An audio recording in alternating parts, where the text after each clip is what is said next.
Genesis chapter 1. In the beginning God created the heavens and the earth.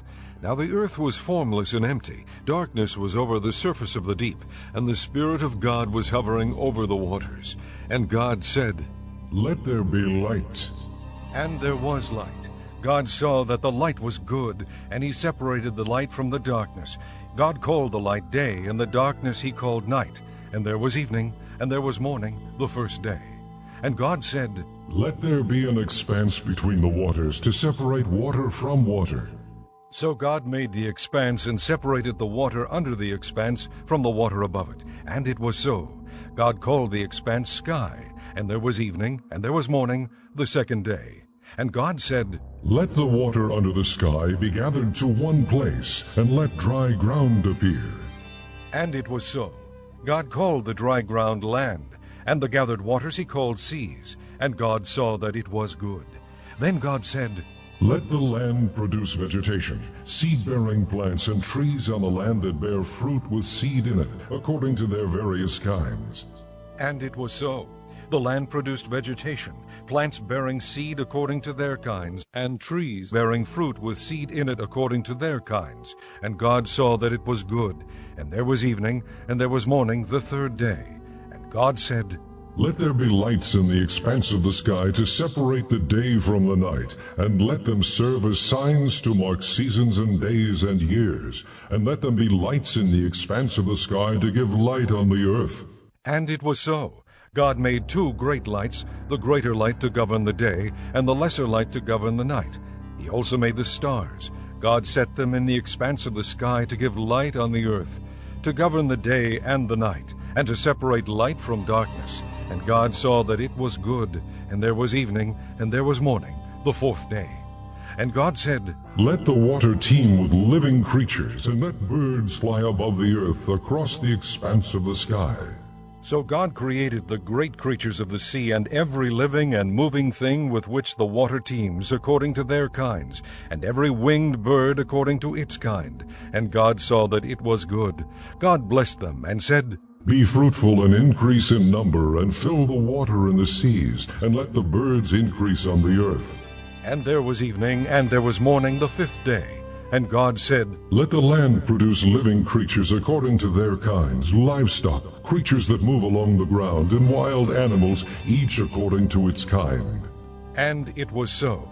God made the wild animals according to their kinds, the livestock according to their kinds, and all the creatures that move along the ground according to their kinds. And God saw that it was good. Then God said, "Let us make man in our image, in our likeness, and let them rule over the fish of the sea and the birds of the air, over the livestock, over all the earth, and over all the creatures that move along the ground." So God created man in his own image. In the image of God he created him. Male and female he created them. God blessed them, and said to them, "Be fruitful and increase in number, fill the earth and subdue it, rule over the fish of the sea and the birds of the air, and over every living creature that moves on the ground." Then God said, "I give you every seed-bearing plant on the face of the whole earth, and every tree that has fruit with seed in it. They will be yours for food. And to all the beasts of the earth, and all the birds of the air, and all the creatures that move on the ground, everything that has the breath of life in it, I give every green plant for food." And it was so. God saw all that he had made, and it was very good. And there was evening, and there was morning, the sixth day. Chapter 2. Thus the heavens and the earth were completed in all their vast array. By the seventh day God had finished the work he had been doing, so on the seventh day he rested from all his work. And God blessed the seventh day and made it holy, because on it he rested from all the work of creating that he had done. This is the account of the heavens and the earth when they were created. When the Lord God made the earth and the heavens, and no shrub of the field had yet appeared on the earth, and no plant of the field had yet sprung up, for the Lord God had not sent rain on the earth, and there was no man to work the ground, but streams came up from the earth, and watered the whole surface of the ground, the Lord God formed the man from the dust of the ground, and breathed into his nostrils the breath of life, and the man became a living being. Now the Lord God had planted a garden in the east in Eden, and there he put the man he had formed. And the Lord God made all kinds of trees grow out of the ground, trees that were pleasing to the eye and good for food. In the middle of the garden were the tree of life and the tree of the knowledge of good and evil. A river watering the garden flowed from Eden. From there it was separated into 4 headwaters. The name of the first is the Pishon. It winds through the entire land of Havilah, where there is gold. The gold of that land is good, aromatic resin, and onyx are also there. The name of the second river is the Gihon. It winds through the entire land of Cush. The name of the third river is the Tigris. It runs along the east side of Ashur. And the fourth river is the Euphrates. The Lord God took the man and put him in the Garden of Eden to work it and take care of it. And the Lord God commanded the man, You are free to eat from any tree in the garden, but you must not eat from the tree of the knowledge of good and evil, for when you eat of it, you will surely die. The Lord God said, It is not good for the man to be alone. I will make a helper suitable for him. Now the Lord God had formed out of the ground all the beasts of the field and all the birds of the air. He brought them to the man to see what he would name them, and whatever the man called each living creature, that was its name. So the man gave names to all the livestock, the birds of the air, and all the beasts of the field. But for Adam no suitable helper was found. So the Lord God caused the man to fall into a deep sleep, and while he was sleeping, he took one of the man's ribs and closed up the place with flesh. Then the Lord God made a woman from the rib he had taken out of the man, and he brought her to the man. The man said, This is now bone of my bones and flesh of my flesh. She shall be called woman, for she was taken out of man. For this reason a man will leave his father and mother and be united to his wife, and they will become one flesh. The man and his wife were both naked, and they felt no shame. Chapter 3. Now the serpent was more crafty than any of the wild animals the Lord God had made. He said to the woman, Did God really say you must not eat from any tree in the garden? The woman said to the serpent, We may eat fruit from the trees in the garden, but God did say, You must not eat fruit from the tree that is in the middle of the garden, and you must not touch it, or you will die. You will not surely die. the serpent said to the woman, For God knows that when you eat of it, your eyes will be opened, and you will be like God, knowing good and evil. When the woman saw that the fruit of the tree was good for food, and pleasing to the eye, and also desirable for gaining wisdom, she took some and ate it. She also gave some to her husband who was with her, and he ate it. Then the eyes of both of them were opened, and they realized they were naked, so they sewed fig leaves together and made coverings for themselves. Then the man and his wife heard the sound of the Lord God as he was walking in the garden in the cool of the day, and they hid from the Lord God among the trees of the garden. But the Lord God called to the man, Where are you? He answered, I heard you in the garden, and I was afraid because I was naked, so I hid. And he said, Who told you that you were naked? Have you eaten from the tree that I commanded you not to eat from? The man said, The woman you put here with me, she gave me some fruit from the tree, and I ate it. Then the Lord God said to the woman, What is this you have done? The woman said, The serpent deceived me, and I ate. So the Lord God said to the serpent, Because you have done this, cursed are you above all the livestock and all the wild animals. You will crawl on your belly, and you will eat dust all the days of your life. And I will put enmity between you and the woman, and between your offspring and hers. He will crush your head, and you will strike his heel. To the woman he said, I will greatly increase your pains in childbearing. With pain you will give birth to children. Your desire will be for your husband, and he will rule over you. To Adam he said, Because you listened to your wife and ate from the tree about which I commanded you, you must not eat of it. Cursed is the ground because of you. Through painful toil you will eat of it all the days of your life. It will produce thorns and thistles for you, and you will eat the plants of the field. By the sweat of your brow you will eat your food until you return to the ground, since from it you were taken. For dust you are, and to dust you will return. Adam named his wife Eve because she would become the mother of all the living. The Lord God made garments of skin for Adam and his wife and clothed them. And the Lord God said, The man has now become like one of us, knowing good and evil. He must not be allowed to reach out his hand and take also from the tree of life and eat, and live forever. So the Lord God banished him from the Garden of Eden to work the ground from which he had been taken. After he drove the man out, he placed on the east side of the Garden of Eden cherubim and a flaming sword flashing back and forth to guard the way to the tree of life.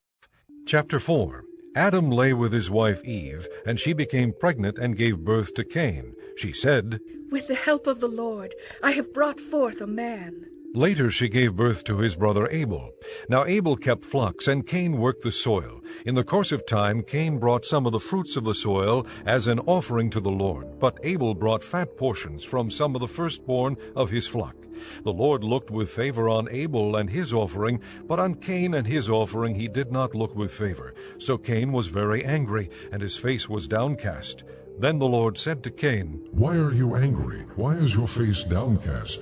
If you do what is right, will you not be accepted? But if you do not do what is right, sin is crouching at your door. It desires to have you, but you must master it. Now Cain said to his brother Abel, Let's go out to the field. And while they were in the field, Cain attacked his brother Abel and killed him. Then the Lord said to Cain, Where is your brother Abel?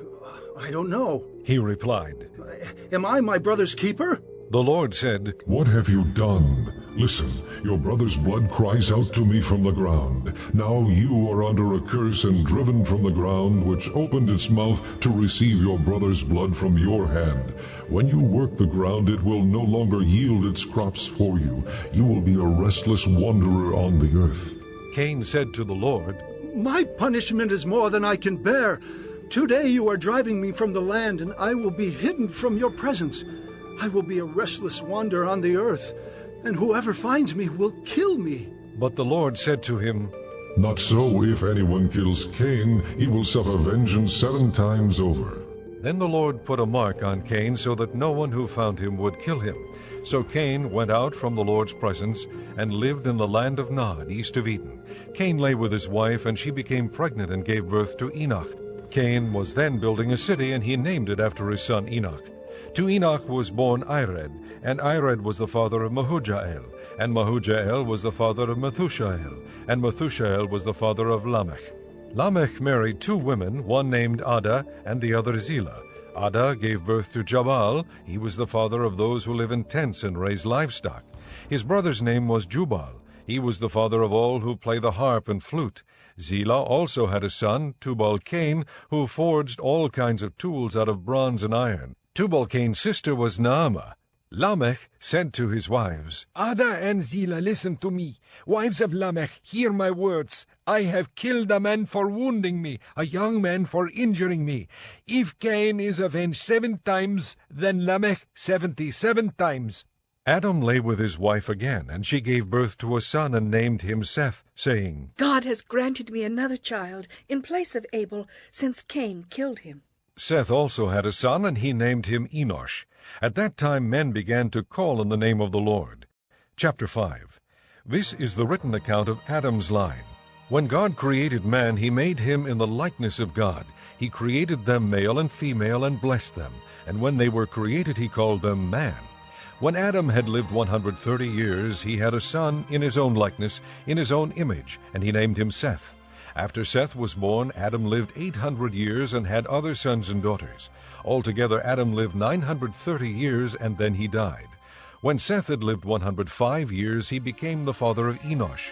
And after he became the father of Enosh, Seth lived 807 years and had other sons and daughters. Altogether, Seth lived 912 years, and then he died.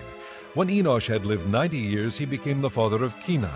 And after he became the father of Kenan, Enosh lived 815 years and had other sons and daughters. Altogether, Enosh lived 905 years, and then he died.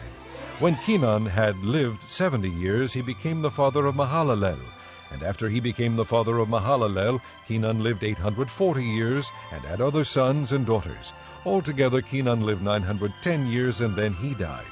When Mahalalel had lived 65 years, he became the father of Jared. And after he became the father of Jared, Mahalalel lived 830 years and had other sons and daughters. Altogether, Mahalalel lived 895 years, and then he died. When Jared had lived 162 years, he became the father of Enoch. And after he became the father of Enoch, Jared lived 800 years and had other sons and daughters. Altogether, Jared lived 962 years, and then he died. When Enoch had lived 65 years, he became the father of Methuselah.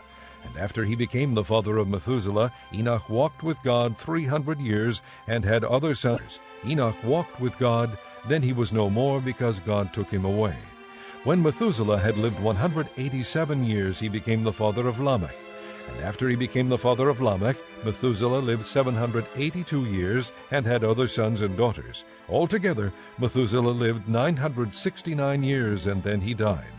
When Lamech had lived 182 years, he had a son. He named him Noah, and said, "He will comfort us in the labor and painful toil of our hands caused by the ground the Lord has cursed." After Noah was born, Lamech lived 595 years, and had other sons and daughters. Altogether, Lamech lived 777 years, and then he died. After Noah was 500 years old, he became the father of Shem, Ham, and Japheth. Chapter 6. When men began to increase in number on the earth, and daughters were born to them, the sons of God saw that the daughters of men were beautiful, and they married any of them they chose. Then the Lord said, My spirit will not contend with man forever, for he is mortal. His days will be 120 years. The Nephilim were on the earth in those days, and also afterward, when the sons of God went to the daughters of men and had children by them. They were the heroes of old, men of renown. The Lord saw how great man's wickedness on the earth had become, and that every inclination of the thoughts of his heart was only evil all the time.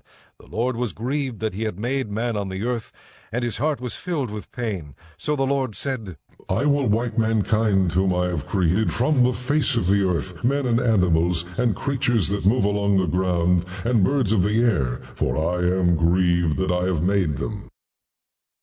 But Noah found favor in the eyes of the Lord. This is the account of Noah. Noah was a righteous man, blameless among the people of his time, and he walked with God. Noah had 3 sons, Shem, Ham, and Japheth. Now the earth was corrupt in God's sight, and was full of violence. God saw how corrupt the earth had become, for all the people on earth had corrupted their ways. So God said to Noah, I am going to put an end to all people, for the earth is filled with violence because of them. I am surely going to destroy both them and the earth. So make yourself an ark of cypress wood, make rooms in it, and coat it with pitch inside and out. This is how you are to build it. The ark is to be 450 feet long, 75 feet wide, and 45 feet high. Make a roof for it, and finish the ark to within 18 inches of the top. Put a door on the side of the ark, and make lower, middle, and upper decks. I am going to bring floodwaters on the earth to the breath of life in it. Everything on earth will perish. But I will establish my covenant with you, and you will enter the ark, you and your sons and your wife and your sons' wives with you. You are to bring into the ark 2 of all living creatures, male and female, to keep them alive with you. 2 of every kind of bird, of every kind of animal, and of every kind of creature that moves along the ground will come to you to be kept alive. You are to take every kind of food that is to be eaten and store it away as food for you and for them. Noah did everything just as God commanded him. Chapter 7. The Lord then said to Noah, Go into the ark, you and your whole family, because I have found you righteous in this generation. Take with you 7 of every kind of clean animal, a male and its mate, and 2 of every kind of unclean animal, a male and its mate, and also 7 of every kind of bird, male and female, to keep their various kinds alive throughout the earth. 7 days from now I will send rain on the earth for 40 days and 40 nights, and I will wipe from the face of the earth every living creature I have made. And Noah did all that the Lord commanded him. Noah was 600 years old when the floodwaters came on the earth, and Noah and his sons and his wife and his sons' wives entered the ark to escape the waters of the flood. Pairs of clean and unclean animals, of birds and of all creatures that move along the ground, male and female, came to Noah and entered the ark, as God had commanded Noah. And after the 7 days the floodwaters came on the earth. In the 600th year of Noah's life, on the 17th day of the 2nd month, on that day all the springs of the great deep burst forth, and the floodgates of the heavens were opened, and rain fell on the earth 40 days and 40 nights. On that very day Noah and his sons, Shem, Ham, and Japheth, together with his wife and the wives of his 3 sons, entered the ark. They had with them every wild animal according to its kind, all livestock according to their kinds, every creature that moves along the ground according to its kind, and every bird according to its kind, everything with wings. Pairs of all creatures that have the breath of life in them came to Noah and entered the ark. The animals going in were male and female of every living thing, as God had commanded Noah. Then the Lord shut him in. For 40 days the flood kept coming on the earth, and as the waters increased, they lifted the ark high above the earth. The waters rose and increased greatly on the earth, and the ark floated on the surface of the water. They rose greatly on the earth, and all the high mountains under the entire heavens were covered. The waters rose and covered the mountains to a depth of more than 20 feet. Every living thing that moved on the earth perished. Birds, livestock, wild animals, all the creatures that swarm over the earth, and all mankind. Everything on dry land that had the breath of life in its nostrils died. Every living thing on the face of the earth was wiped out. Men and animals and the creatures that move along the ground and the birds of the air were wiped from the earth. Only Noah was left and those with him in the ark. The waters flooded the earth for 150 days. Chapter 8. But God remembered Noah and all the wild animals and the livestock that were with him in the ark, and he sent a wind over the earth, and the waters receded. Now the springs of the deep and the floodgates of the heavens had been closed, and the rain had stopped falling from the sky. The water receded steadily from the earth. At the end of the 150 days the water had gone down, and on the 17th day of the 7th month the ark came to rest on the mountains of Ararat. The waters continued to recede until the 10th month, and on the first day of the 10th month the tops of the mountains became visible. After 40 days Noah opened the window he had made in the ark and sent out a raven, and it kept flying back and forth until the water had dried up from the earth. Then he sent out a dove to see if the water had receded from the surface of the ground. But the dove could find no place to set its feet, because there was water over all the surface of the earth. So it returned to Noah in the ark. He reached out his hand and took the dove and brought it back to himself in the ark. He waited 7 more days and again sent out the dove from the ark. When the dove returned to him in the evening, there in its beak was a freshly plucked olive leaf. Then Noah knew that the water had receded from the earth. He waited 7 more days and sent the dove out again, but this time it did not return to him. By the first day of the first month of Noah's 601st year, the water had dried up from the earth. Noah then removed the covering from the ark and saw that the surface of the ground was dry. By the 27th day of the 2nd month the earth was completely dry. Then God said to Noah, Come out of the ark, you and your wife and your sons and their wives. Bring out every kind of living creature that is with you, the birds, the animals, and all the creatures that move along the ground, so they can multiply on the earth and be fruitful and increase in number upon it. So Noah came out, together with his sons and his wife and his sons' wives. All the animals and all the creatures that move along the ground and all the birds, everything that moves on the earth came out of the ark, one kind after another. Then Noah built an altar to the Lord, and taking some of all the clean animals and clean birds, he sacrificed burnt offerings on it. The Lord smelled the pleasing aroma, and said in his heart, Never again will I curse the ground because of man, even though every inclination of his heart is evil from childhood, and never again will I destroy all living creatures as I have done. As long as the earth endures, seed time and harvest, cold and heat, summer and winter, day and night will never cease. Chapter 9. Then God blessed Noah and his sons, saying to them, Be fruitful and increase in number and fill the earth. The fear and dread of you will fall upon all the beasts of the earth and all the birds of the air, upon every creature that moves along the ground, and upon all the fish of the sea. They are given into your hands. Everything that lives and moves will be food for you. Just as I gave you the green plants, I now give you everything. But you must not eat meat that has its life blood still in it. And for your lifeblood I will surely demand an accounting. I will demand an accounting from every animal, and from each man too I will demand an accounting for the life of his fellow man. Whoever sheds the blood of man, by man shall his blood be shed, for in the image of God has God made man. As for you, be fruitful and increase in number, multiply on the earth and increase upon it. Then God said to Noah and to his sons with him, I now establish my covenant with you and with your descendants after you, and with every living creature that was with you, the birds, the livestock, and all the wild animals, all those that came out of the ark with you, every living creature on earth. I establish my covenant with you. Never again will all life be cut off by the waters of a flood. Never again will there be a flood to destroy the earth. And God said, This is the sign of the covenant I am making between me and you and every living creature with you, a covenant for all generations to come. I have set my rainbow in the clouds, and it will be the sign of the covenant between me and the earth. Whenever I bring clouds over the earth and the rainbow appears in the clouds, I will remember my covenant between me and you and all living creatures of every kind. Never again will the waters become a flood to destroy all life. Whenever the rainbow appears in the clouds, I will see it and remember the everlasting covenant between God and all living creatures of every kind on the earth. So God said to Noah, This is the sign of the covenant I have established between me and all life on the earth. The sons of Noah who came out of the ark were Shem, Ham, and Japheth. Ham was the father of Canaan. These were the three sons of Noah, and from them came the people who were scattered over the earth. Noah, a man of the soil, proceeded to plant a vineyard. When he drank some of its wine, he became drunk and lay uncovered inside his tent. Ham, the father of Canaan, saw his father's nakedness and told his two brothers outside. But Shem and Japheth took a garment and laid it across their shoulders. Then they walked in backward and covered their father's nakedness. Their eyes were turned the other way so that they would not see their father's nakedness.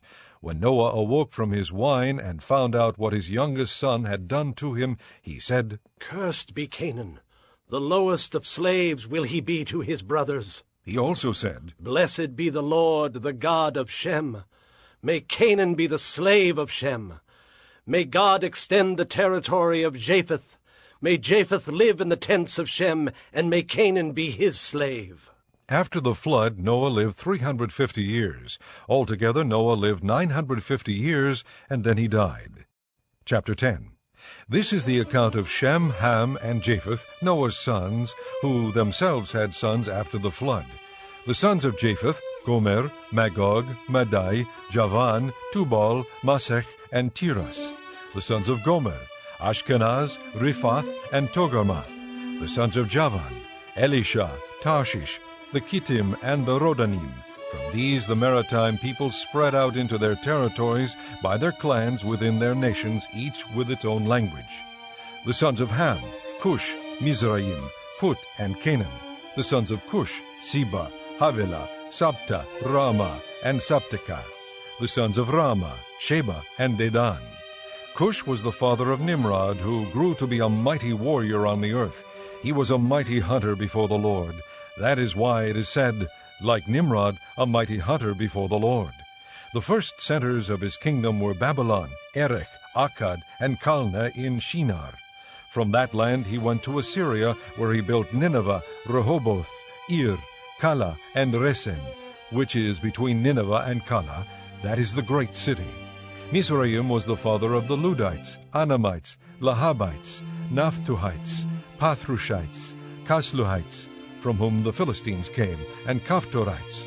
Canaan was the father of Sidon, his firstborn, and of the Hittites, Jebusites, Amorites, Girgashites, Hivites, Archites, Sinites, Arvadites, Zemarites, and Hamathites. Later the Canaanite clan scattered, and the borders of Canaan reached from Sidon toward Gerar as far as Gaza, and then toward Sodom, Gomorrah, Admah, and Zeboim as far as Lasha. These are the sons of Ham by their clans and languages in their territories and nations. Sons were also born to Shem, whose older brother was Japheth. Shem was the ancestor of all the sons of Eber. The sons of Shem, Elam, Ashur, Arphaxad, Lud, and Aram. The sons of Aram, Uz, Hul, Gether, and Meshech. Arphaxad was the father of Shelah, and Shelah the father of Eber. 2 sons were born to Eber. One was named Peleg, because in his time the earth was divided. His brother was named Joktan. Joktan was the father of Almodad, Sheleph, Hazarmaveth, Jerah, Hadoram, Uzal, Dikla, Obal, Abimael, Sheba, Ophir, Havilah, and Jobab. All these were sons of Joktan. The region where they lived stretched from Mesha toward Sephar in the eastern hill country. These are the sons of Shem by their clans and languages, in their territories and nations. These are the clans of Noah's sons, according to their lines of descent within their nations. From these the nations spread out over the earth after the flood. Chapter 11. Now the whole world had one language and a common speech. As men moved eastward, they found a plain in Shinar and settled there. They said to each other, Come, let's make bricks and bake them thoroughly. They used brick instead of stone, and tar for mortar. Then they said, Come, let us build ourselves a city with a tower that reaches to the heavens, so that we may make a name for ourselves and not be scattered over the face of the whole earth. But the Lord came down to see the city and the tower that the men were building. The Lord said, If as one people speaking the same language they have begun to do this, then nothing they plan to do will be impossible for them. Come, let us go down and confuse their language, so they will not understand each other. So the Lord scattered them from there over all the earth, and they stopped building the city. That is why it is called Babel, because there the Lord confused the language of the whole world. From there the Lord scattered them over the face of the whole earth. This is the account of Shem. 2 years after the flood, when Shem was 100 years old, he became the father of Arphaxad. And after he became the father of Arphaxad, Shem lived 500 years and had other sons and daughters. When Arphaxad had lived 35 years, he became the father of Shelah. And after he became the father of Shelah, Arphaxad lived 403 years and had other sons and daughters. When Shelah had lived 30 years, he became the father of Eber. And after he became the father of Eber, Shelah lived 403 years and had other sons and daughters. When Eber had lived 34 years, he became the father of Peleg. And after he became the father of Peleg, Eber lived 430 years and had other sons and daughters. When Peleg had lived 30 years, he became the father of Reu. And after he became the father of Reu, Peleg lived 209 years and had other sons and daughters. When Reu had lived 32 years, he became the father of Serug. And after he became the father of Serug, Reu lived 207 years and had other sons and daughters. When Serug had lived 30 years, he became the father of Nahor. And after he became the father of Nahor, Serug lived 200 years and had other sons and daughters. When Nahor had lived 29 years, he became the father of Terah. And after he became the father of Terah, Nahor lived 119 years and had other sons and daughters. After Terah had lived 70 years, he became the father of Abram, Nahor, and Haran. This is the account of Terah. Terah became the father of Abram, Nahor, and Haran. And Haran became the father of Lot. While his father Terah was still alive, Haran died in Ur of the Chaldeans, in the land of his birth. Abram and Nahor both married. The name of Abram's wife was Sarai, and the name of Nahor's wife was Milcah. She was the daughter of Haran, the father of both Milcah and Iscah. Now Sarai was barren, she had no children. Terah took his son Abram, his grandson Lot, son of Haran, and his daughter-in-law Sarai, the wife of his son Abram, and together they set out from Ur of the Chaldeans to go to Canaan. But when they came to Haran, they settled there. Terah lived 205 years, and he died in Haran. Chapter 12. The Lord had said to Abram, Leave your country, your people, and your father's household, and go to the land I will show you. I will make you into a great nation, and I will bless you. I will make your name great, and you will be a blessing. I will bless those who bless you, and whoever curses you I will curse, and all peoples on earth will be blessed through you. So Abram left, as the Lord had told him, and Lot went with him. Abram was 75 years old when he set out from Haran. He took his wife Sarai, his nephew Lot, all the possessions they had accumulated, and the people they had acquired in Haran, and they set out for the land of Canaan, and they arrived there. Abram traveled through the land as far as the site of the great tree of Moreh at Shechem. At that time the Canaanites were in the land. The Lord appeared to Abram and said, To your offspring I will give this land. So he built an altar there to the Lord who had appeared to him. From there he went on toward the hills east of Bethel, and pitched his tent, with Bethel on the west and Ai on the east. There he built an altar to the Lord, and called on the name of the Lord. Then Abram set out, and continued toward the Negev. Now there was a famine in the land, and Abram went down to Egypt to live there for a while, because the famine was severe.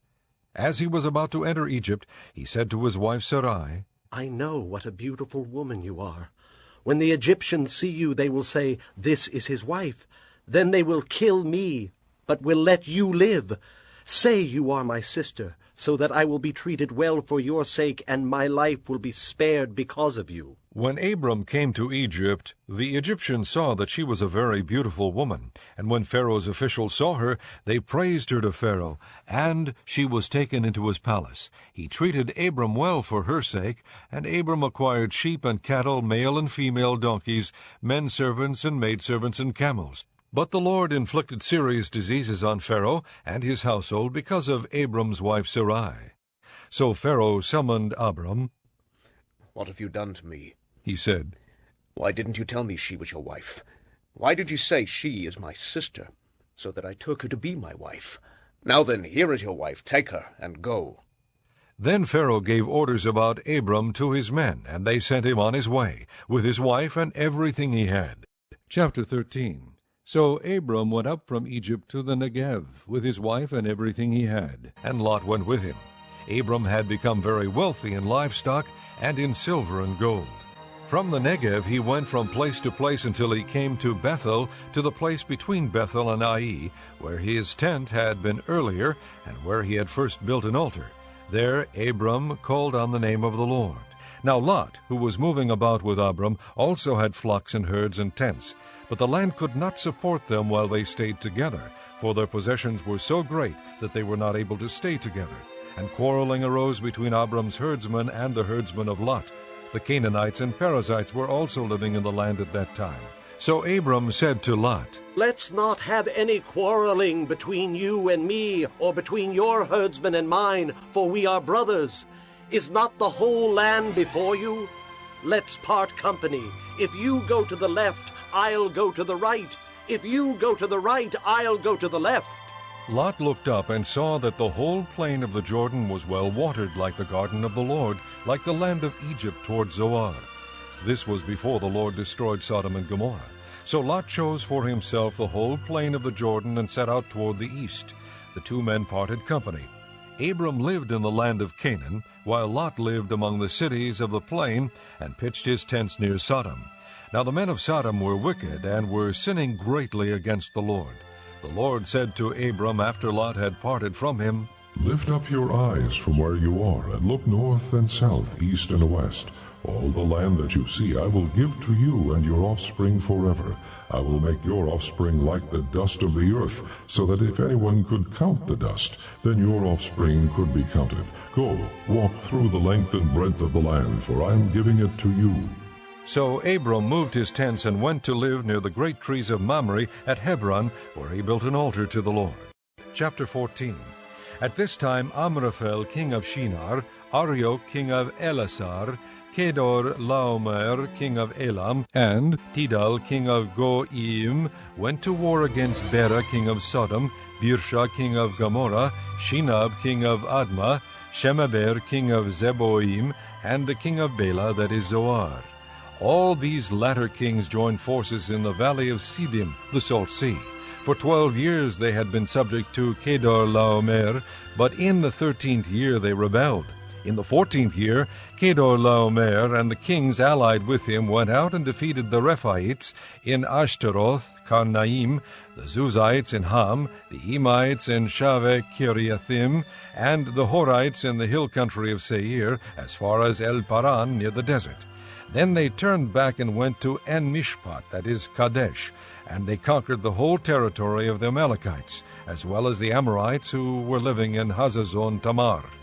Then the king of Sodom, the king of Gomorrah, the king of Admah, the king of Zeboim, and the king of Bela, that is Zoar, marched out and drew up their battle lines in the valley of Siddim against Kedar Laomer, king of Elam, Tidal, king of Goim, Amraphel, king of Shinar, and Arioch, king of Elasar, 4 kings against 5. Now the valley of Siddim was full of tar pits, and when the kings of Sodom and Gomorrah fled, some of the men fell into them, and the rest fled to the hills. The 4 kings seized all the goods of Sodom and Gomorrah and all their food. Then they went away. They also carried off Abram's nephew Lot and his possessions, since he was living in Sodom. One who had escaped came and reported this to Abram the Hebrew. Now Abram was living near the great trees of Mamre, the Amorite, a brother of Eshcol, and Aner, all of whom were allied with Abram. When Abram heard that his relative had been taken captive, he called out the 318 trained men born in his household and went in pursuit as far as Dan. During the night, Abram divided his men to attack them, and he routed them, pursuing them as far as Hobah, north of Damascus. He recovered all the goods and brought back his relative Lot and his possessions, together with the women and the other people. After Abram returned from defeating Kedorlaomer and the kings allied with him, the king of Sodom came out to meet him in the valley of Shaveh, that is the king's valley. Then Melchizedek, king of Salem, brought out bread and wine. He was priest of God Most High, and he blessed Abram, saying, Blessed be Abram by God Most High, creator of heaven and earth, and blessed be God Most High, who delivered your enemies into your hand. Then Abram gave him 1/10 of everything. The king of Sodom said to Abram, Give me the people and keep the goods for yourself. But Abram said to the king of Sodom, I have raised my hand to the Lord, God Most High, creator of heaven and earth, and have taken an oath that I will accept nothing belonging to you, not even a thread or the thong of a sandal, so that you will never be able to say, I made Abram rich. I will accept nothing but what my men have eaten, and the share that belongs to the men who went with me, to Aner, Eshcol, and Mamre. Let them have their share. Chapter 15. After this the word of the Lord came to Abram in a vision. Do not be afraid, Abram. I am your shield, your very great reward. But Abram said, O sovereign Lord, what can you give me since I remain childless, and the one who will inherit my estate is Eliezer of Damascus?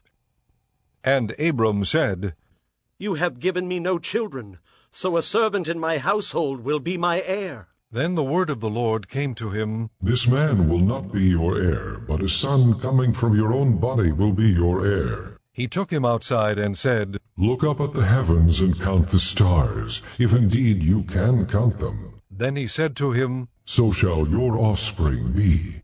Abram believed the Lord, and he credited it to him as righteousness. He also said to him, I am the Lord, who brought you out of Ur of the Chaldeans to give you this land to take possession of it. But Abram said, O sovereign Lord, how can I know that I will gain possession of it? So the Lord said to him, Bring me a heifer, a goat and a ram, each 3 years old, along with a dove and a young pigeon. Abram brought all these to him, cut them in two, and arranged the halves opposite each other. The birds, however, he did not cut in half. Then birds of prey came down on the carcasses, but Abram drove them away. As the sun was setting, Abram fell into a deep sleep, and a thick and dreadful darkness came over him.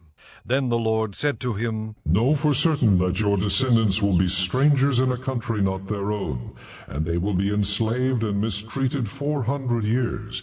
But I will punish the nation they serve as slaves, and afterward they will come out with great possessions. You, however, will go to your fathers in peace and be buried at a good old age. In the 4th generation your descendants will come back here, for the sin of the Amorites has not yet reached its full measure. When the sun had set and darkness had fallen, a smoking firepot with a blazing torch appeared and passed between the pieces.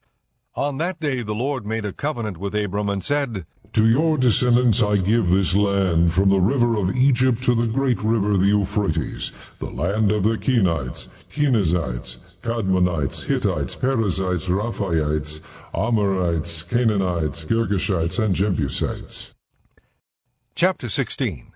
Now Sarai, Abram's wife, had borne him no children, but she had an Egyptian maidservant named Hagar. So she said to Abram, The Lord has kept me from having children. Go, sleep with my maidservant. Perhaps I can build a family through her. Abram agreed to what Sarai said. So after Abram had been living in Canaan 10 years, Sarai his wife took her Egyptian maidservant Hagar and gave her to her husband to be his wife. He slept with Hagar, and she conceived. When she knew she was pregnant, she began to despise her mistress. Then Sarai said to Abram, "You are responsible for the wrong I am suffering. I put my servant in your arms, and now that she knows she is pregnant, she despises me. May the Lord judge between you and me." Your servant is in your hands. Abram said, Do with her whatever you think best. Then Sarai mistreated Hagar, so she fled from her. The angel of the Lord found Hagar near a spring in the desert. It was the spring that is beside the road to Shur. And he said, Hagar, servant of Sarai, where have you come from, and where are you going? I'm running away from my mistress Sarai. She answered. Then the angel of the Lord told her, Go back to your mistress and submit to her. The angel added, I will so increase your descendants that they will be too numerous to count. The angel of the Lord said to her, You are now with child, and you will have a son. You shall name him Ishmael, for the Lord has heard of your misery. He will be a wild donkey of a man. His hand will be against everyone, and everyone's hand against him, and he will live in hostility toward all his brothers. She gave this name to the Lord who spoke to her. You are the God who sees me. For she said, I have now seen the one who sees me. That is why the well was called Bir Lahai Roi.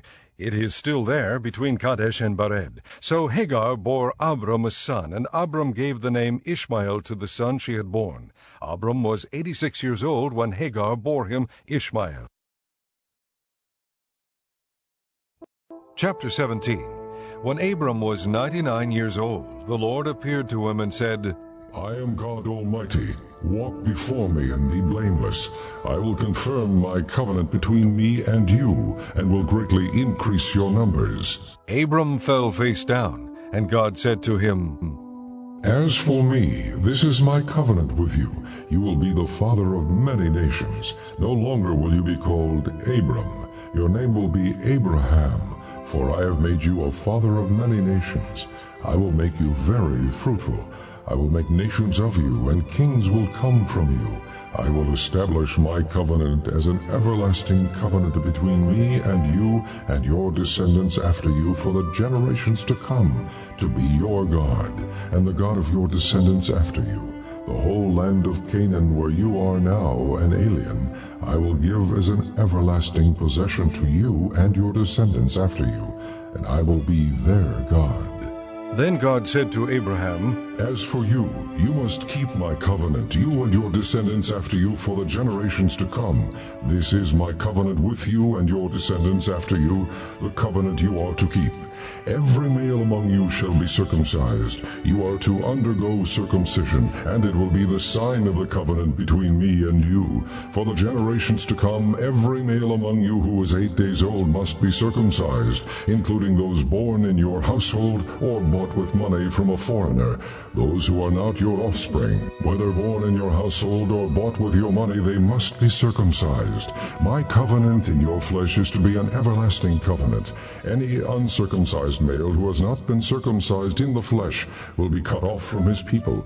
He has broken my covenant. God also said to Abraham, As for Sarai, your wife, you are no longer to call her Sarai. Her name will be Sarah. I will bless her, and will surely give you a son by her. I will bless her so that she will be the mother of nations. Kings of peoples will come from her.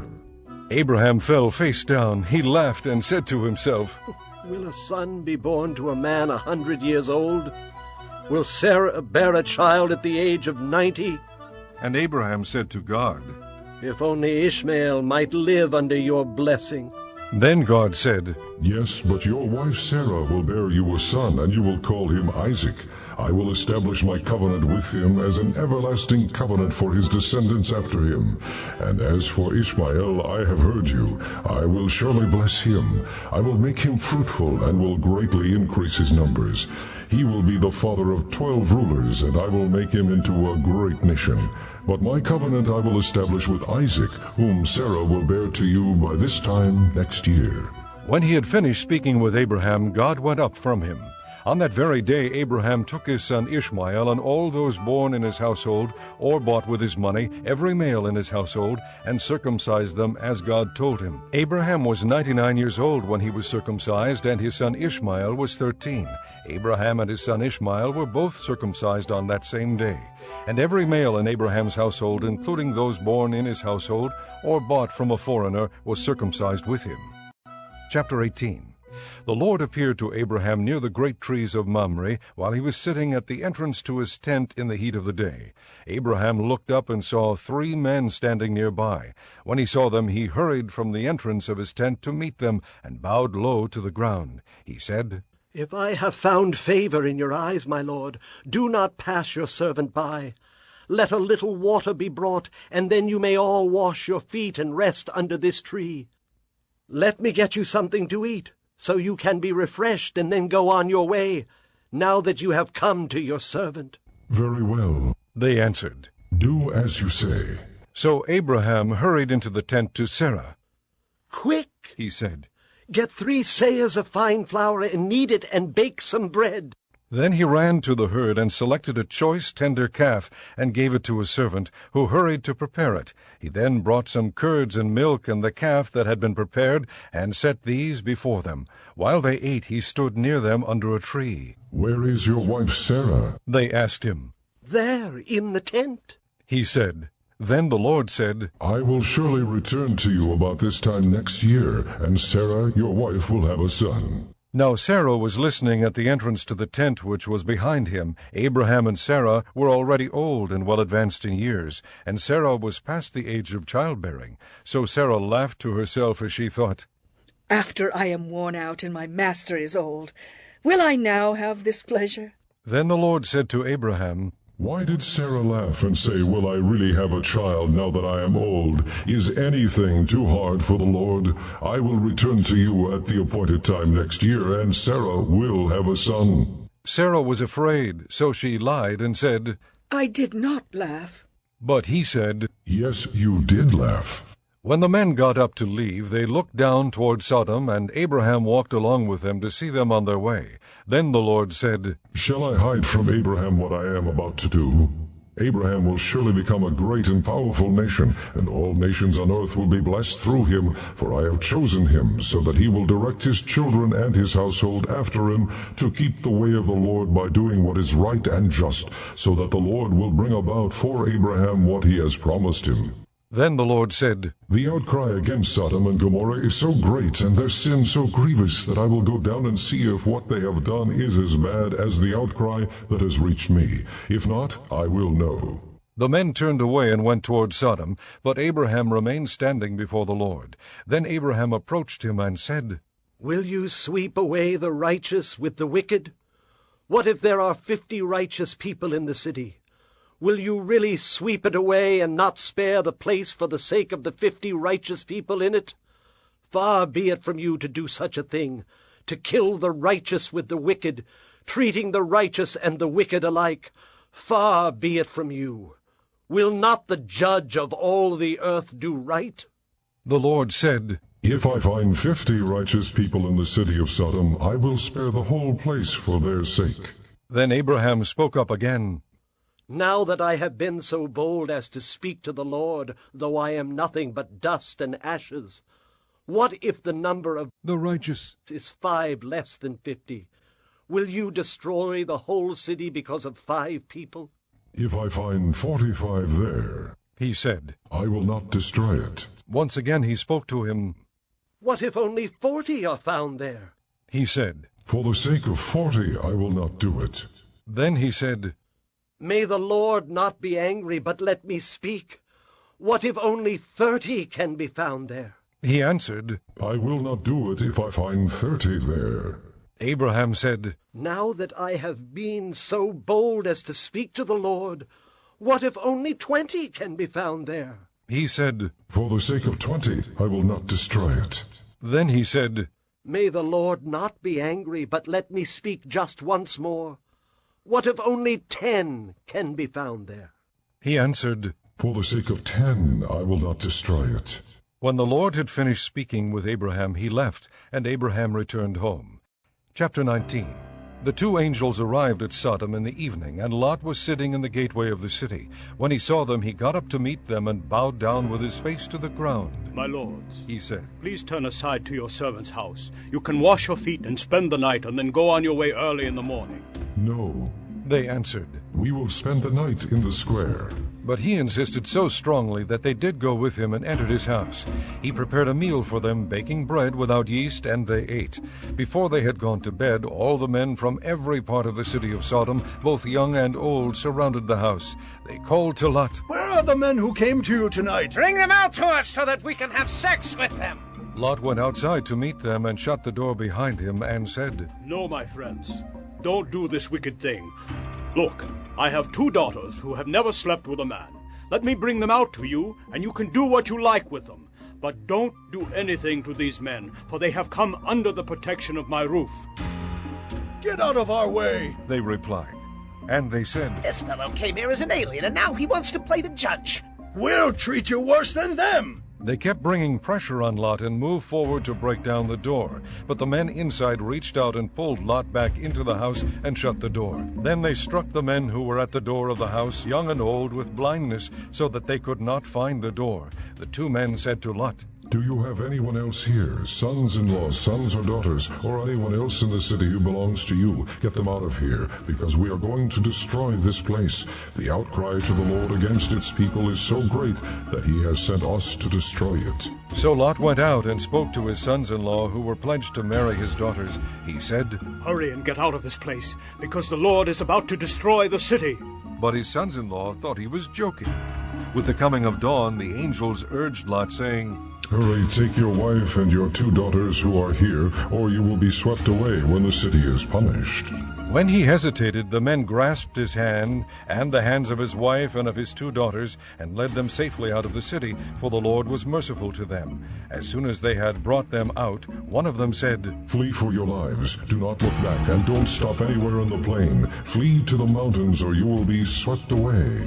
But Lot said to them, No, my lords, please. Your servant has found favor in your eyes, and you have shown great kindness to me in sparing my life. But I can't flee to the mountains. This disaster will overtake me, and I'll die. Look, here is a town near enough to run to, and it is small. Let me flee to it. It is very small, isn't it? Then my life will be spared. He said to him, Very well, I will grant this request too. I will not overthrow the town you speak of, but flee there quickly, because I cannot do anything until you reach it. That is why the town was called Zoar. By the time Lot reached Zoar, the sun had risen over the land. Then the Lord rained down burning sulfur on Sodom and Gomorrah from the Lord out of the heavens. Thus he overthrew those cities and the entire plain, including all those living in the cities, and also the vegetation in the land. But Lot's wife looked back, and she became a pillar of salt. Early the next morning Abraham got up and returned to the place where he had stood before the Lord. He looked down toward Sodom and Gomorrah, toward all the land of the plain, and he saw dense smoke rising from the land, like smoke from a furnace. So when God destroyed the cities of the plain, he remembered Abraham, and he brought Lot out of the catastrophe that overthrew the cities where Lot had lived. Lot and his 2 daughters left Zoar and settled in the mountains, for he was afraid to stay in Zoar. He and his 2 daughters lived in a cave. One day the older daughter said to the younger, Our father is old, and there is no man around here to lie with us, as is the custom all over the earth. Let's get our father to drink wine and then lie with him, and preserve our family line through our father. That night they got their father to drink wine, and the older daughter went in and lay with him. He was not aware of it when she lay down or when she got up. The next day the older daughter said to the younger, Last night I lay with my father.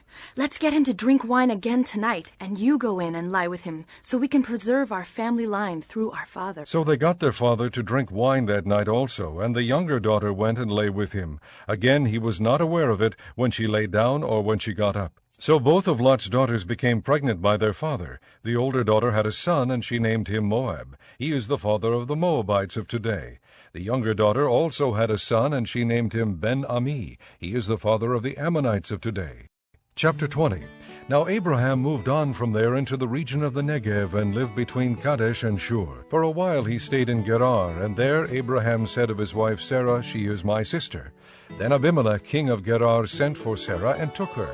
But God came to Abimelech in a dream one night and said to him, You are as good as dead because of the woman you have taken. She is a married woman. Now Abimelech had not gone near her, so he said, Lord, will you destroy an innocent nation? Did he not say to me, She is my sister? And didn't she also say, He is my brother? I have done this with a clear conscience and clean hands. Then God said to him in the dream, Yes, I know you did this with a clear conscience, and so I have kept you from sinning against me. That is why I did not let you touch her. Now return the man's wife, for he is a prophet, and he will pray for you, and you will live. But if you do not return her, you may be sure that you and all yours will die. Early the next morning Abimelech summoned all his officials, and when he told them all that had happened, they were very much afraid. Then Abimelech called Abraham in and said, What have you done to us? How have I wronged you that you have brought such great guilt upon me and my kingdom? You have done things to me that should not be done. And Abimelech asked Abraham, What was your reason for doing this? Abraham replied, I said to myself, There is surely no fear of God in this place, and they will kill me because of my wife.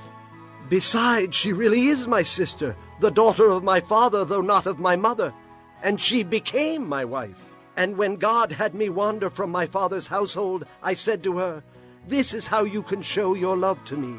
Everywhere we go, say of me, He is my brother. Then Abimelech brought sheep and cattle, and male and female slaves, and gave them to Abraham. And he returned Sarah his wife to him. And Abimelech said, My land is before you. Live wherever you like. To Sarah he said, I am giving our brother 1,000 shekels of silver. This is to cover the offense against you before all who are with you. You are completely vindicated. Then Abraham prayed to God, and God healed Abimelech, his wife, and his slave girls, so they could have children again, for the Lord had closed up every womb in Abimelech's household because of Abraham's wife Sarah. Chapter 21. Now the Lord was gracious to Sarah, as he had said, and the Lord did for Sarah what he had promised. Sarah became pregnant and bore a son to Abraham in his old age, at the very time God had promised him. Abraham gave the name Isaac to the son Sarah bore him. When his son Isaac was 8 days old, Abraham circumcised him, as God commanded him. Abraham was 100 years old when his son Isaac was born to him. Sarah said, God has brought me laughter, and everyone who hears about this will laugh with me. And she added, Who would have said to Abraham that Sarah would nurse children? Yet I have borne him a son in his old age. The child grew and was weaned, and on the day Isaac was weaned, Abraham held a great feast. But Sarah saw that the son whom Hagar the Egyptian had borne to Abraham was mocking, and she said to Abraham, Get rid of that slave woman and her son, for that slave woman's son will never share in the inheritance with my son Isaac. The matter distressed Abraham greatly, because it concerned his son. But God said to him, Do not be so distressed about the boy and your maidservant. Listen to whatever Sarah tells you, because it is through Isaac that your offspring will be reckoned. I will make the son of the maidservant into a nation also, because he is your offspring. Early the next morning Abraham took some food and a skin of water and gave them to Hagar. He set them on her shoulders, and then sent her off with the boy. She went on her way and wandered in the desert of Beersheba. When the water in the skin was gone, she put the boy under one of the bushes. Then she went off and sat down nearby, about a bowshot away, for she thought, I cannot watch the boy die. And as she sat there nearby, she began to sob. God heard the boy crying, and the angel of God called to Hagar from heaven and said to her, What is the matter, Hagar? Do not be afraid. God has heard the boy crying as he lies there. Lift the boy up and take him by the hand, for I will make him into a great nation. Then God opened her eyes, and she saw a well of water. So she went and filled the skin with water and gave the boy a drink. God was with the boy as he grew up. He lived in the desert and became an archer. While he was living in the desert of Paran, his mother got a wife for him from Egypt. At that time Abimelech and Phicol, the commander of his forces, said to Abraham, God is with you in everything you do. Now swear to me here before God that you will not deal falsely with me or my children or my descendants. Show to me and the country where you are living as an alien the same kindness I have shown to you. Abraham said, I swear it. Then Abraham complained to Abimelech about a well of water that Abimelech's servants had seized. But Abimelech said, I don't know who has done this. You did not tell me, and I heard about it only today. So Abraham brought sheep and cattle and gave them to Abimelech, and the two men made a treaty. Abraham set apart 7 ewe lambs from the flock, and Abimelech asked Abraham, What is the meaning of these 7 ewe lambs you have set apart by themselves? He replied, Accept these 7 lambs from my hand as a witness that I dug this well. So that place was called Beersheba, because the two men swore an oath there. After the treaty had been made at Beersheba, Abimelech and Phicol, the commander of his forces, returned to the land of the Philistines. Abraham planted a tamarisk tree in Beersheba, and there he called upon the name of the Lord, the eternal God. And Abraham stayed in the land of the Philistines for a long time. Chapter 22. Some time later God tested Abraham. He said to him, Abraham, Here I am. He replied. Then God said, take your son, your only son Isaac, whom you love, and go to the region of Moriah. Sacrifice him there as a burnt offering on one of the mountains I will tell you about. Early the next morning Abraham got up and saddled his donkey. He took with him 2 of his servants and his son Isaac.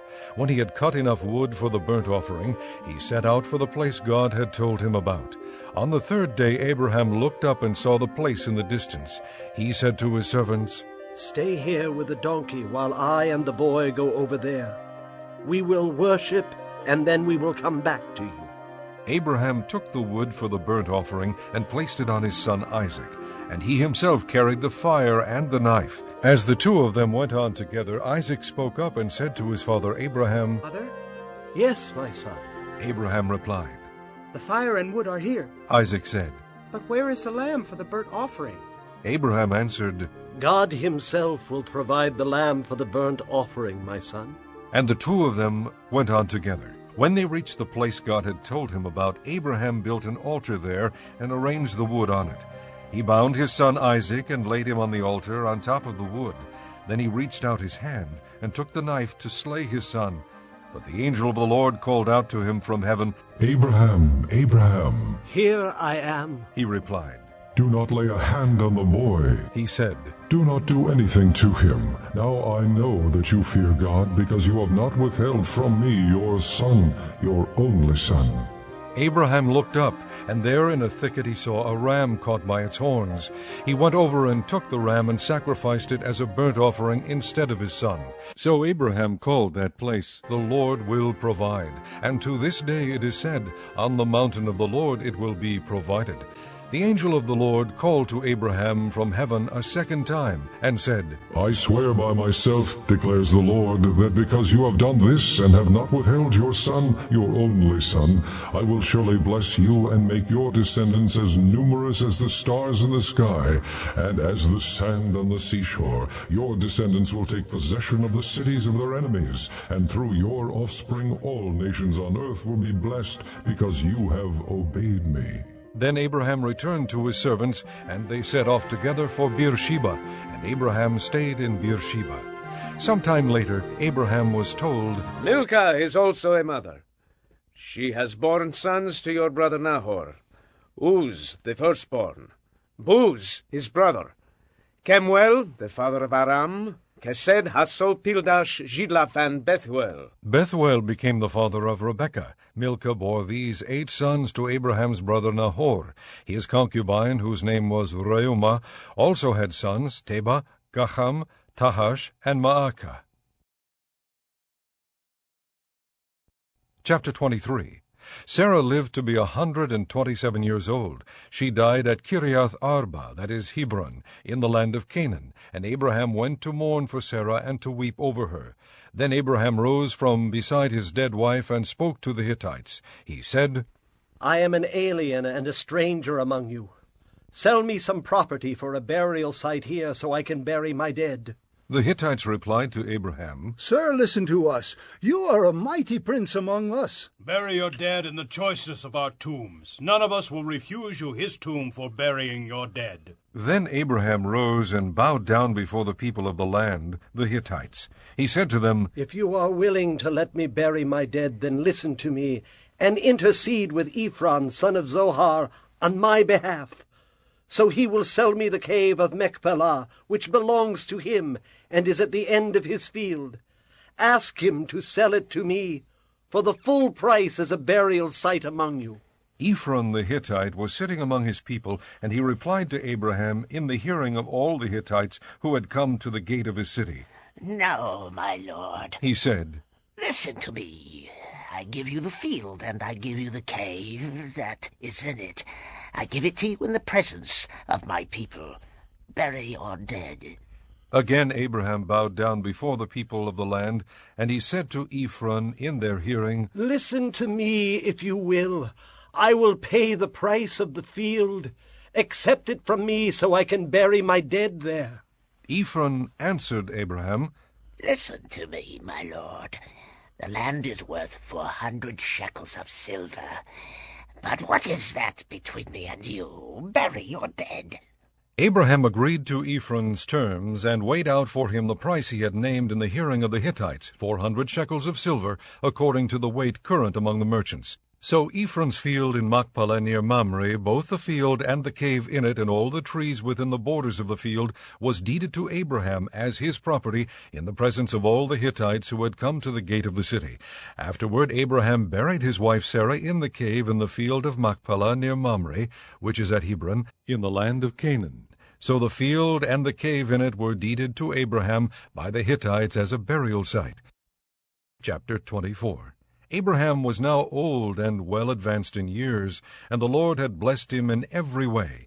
He said to the chief servant in his household, the one in charge of all that he had, Put your hand under my thigh. I want you to swear by the Lord, the God of heaven and the God of earth, that you will not get a wife for my son from the daughters of the Canaanites among whom I am living, but will go to my country and my own relatives and get a wife for my son Isaac. The servant asked him, What if the woman is unwilling to come back with me to this land? Shall I then take your son back to the country you came from? Make sure that you do not take my son back there. Abraham said, The Lord, the God of heaven, who brought me out of my father's household and my native land, and who spoke to me and promised me on oath, saying, To your offspring I will give this land. He will send his angel before you, so that you can get a wife for my son from there. If the woman is unwilling to come back with you, then you will be released from this oath of mine. Only do not take my son back there. So the servant put his hand under the thigh of his master Abraham, and swore an oath to him concerning this matter. Then the servant took 10 of his master's camels and left, taking with him all kinds of good things from his master. He set out for Aram Naharaim, and made his way to the town of Nahor. He had the camels kneel down near the well outside the town. It was toward evening, the time the women go out to draw water. Then he prayed, O Lord, God of my master Abraham, give me success today, and show kindness to my master Abraham. See, I am standing beside this spring, and the daughters of the townspeople are coming out to draw water. May it be that when I say to a girl, Please let down your jar that I may have a drink, and she says, Drink, and I'll water your camels too, let her be the one you have chosen for your servant Isaac. By this I will know that you have shown kindness to my master. Before he had finished praying, Rebekah came out with her jar on her shoulder. She was the daughter of Bethuel, son of Milcah, who was the wife of Abraham's brother Nahor. The girl was very beautiful, a virgin. No man had ever lain with her. She went down to the spring, filled her jar, and came up again. The servant hurried to meet her and said, Please give me a little water from your jar. Drink, my lord, she said, and quickly lowered the jar to her hands and gave him a drink. After she had given him a drink, she said, I'll draw water for your camels too, until they have finished drinking. So she quickly emptied her jar into the trough, ran back to the well to draw more water, and drew enough for all his camels. Without saying a word, the man watched her closely to learn whether or not the Lord had made his journey successful. When the camels had finished drinking, the man took out a gold nose ring weighing a beka, and 2 gold bracelets weighing 10 shekels. Then he asked, Whose daughter are you? Please tell me, is there room in your father's house for us to spend the night? She answered him, I am the daughter of Bethuel, the son that Milcah bore to Nahor. And she added, We have plenty of straw and fodder, as well as room for you to spend the night. Then the man bowed down and worshipped the Lord, saying, Praise be to the Lord, the God of my master Abraham, who has not abandoned his kindness and faithfulness to my master. As for me, the Lord has led me on a journey to the house of my master's relatives." The girl ran and told her mother's household about these things. Now Rebekah had a brother named Laban, and he hurried out to the man at the spring. As soon as he had seen the nose ring and the bracelets on his sister's arms, and had heard Rebekah tell what the man said to her, he went out to the man and found him standing by the camels near the spring. "Come, you who are blessed by the Lord," he said. "why are you standing out here? I have prepared the house and a place for the camels." So the man went to the house, and the camels were unloaded. Straw and fodder were brought for the camels, and water for him and his men to wash their feet. Then food was set before him, but he said, "I will not eat until I have told you what I have to say." "Then tell us," Laban said. So he said, "I am Abraham's servant. The Lord has blessed my master abundantly, and he has become wealthy. He has given him sheep and cattle, silver and gold, men servants and maid servants, and camels and donkeys. My master's wife Sarah has borne him a son in her old age, and he has given him everything he owns. And my master made me swear an oath and said, 'You must not get a wife from my son from the daughters of the Canaanites, in whose land I live, but go to my father's family and to my own clan, and get a wife for my son.' Then I asked my master, 'What if the woman will not come back with me?' He replied, 'The Lord, before whom I have walked, will send his angel with you and make your journey a success, so that you can get a wife for my son from my own clan and from my father's family. Then, when you go to my clan, you will be released from my oath, even if they refuse to give her to you. You will be released from my oath.' When I came to the spring today, I said, 'O Lord God of my master Abraham, if you will, please grant success to the journey on which I have come. See, I am standing beside this spring. If a maiden comes out to draw water, and I say to her, "Please let me drink a little water from your jar," and if she says to me, "Drink, and I'll draw water for your camels too," let her be the one the Lord has chosen for my master's son." Before I finished praying in my heart, Rebekah came out with her jar on her shoulder. She went down to the spring and drew water, and I said to her, "Please give me a drink." She quickly lowered her jar from her shoulder and said, "Drink, and I'll water your camels too." So I drank, and she watered the camels also. I asked her, "Whose daughter are you?" She said, "The daughter of Bethuel, son of Nahor, whom Milcah bore to him."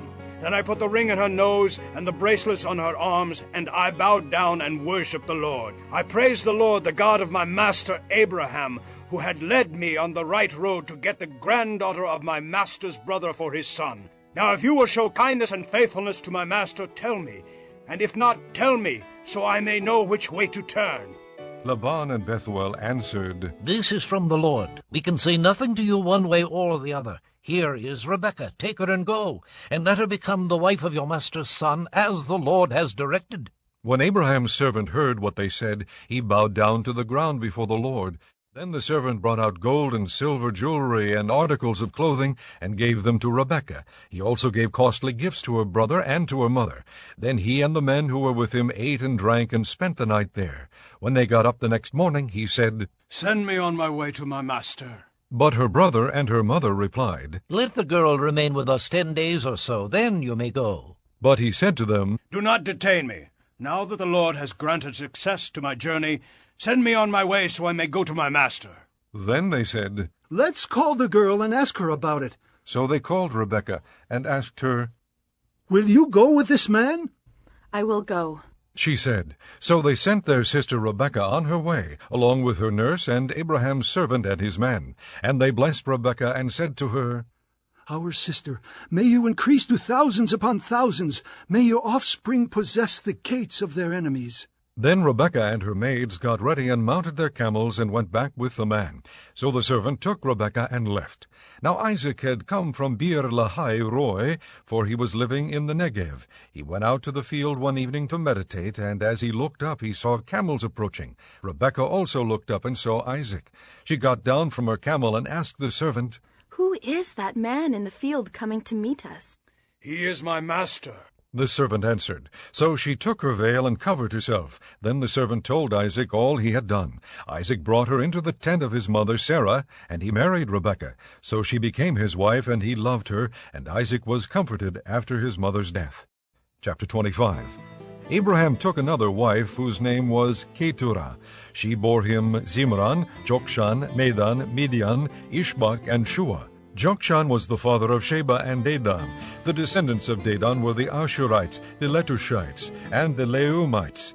The sons of Midian were Ephah, Epher, Hanoch, Abida, and Eldah. All these were descendants of Keturah.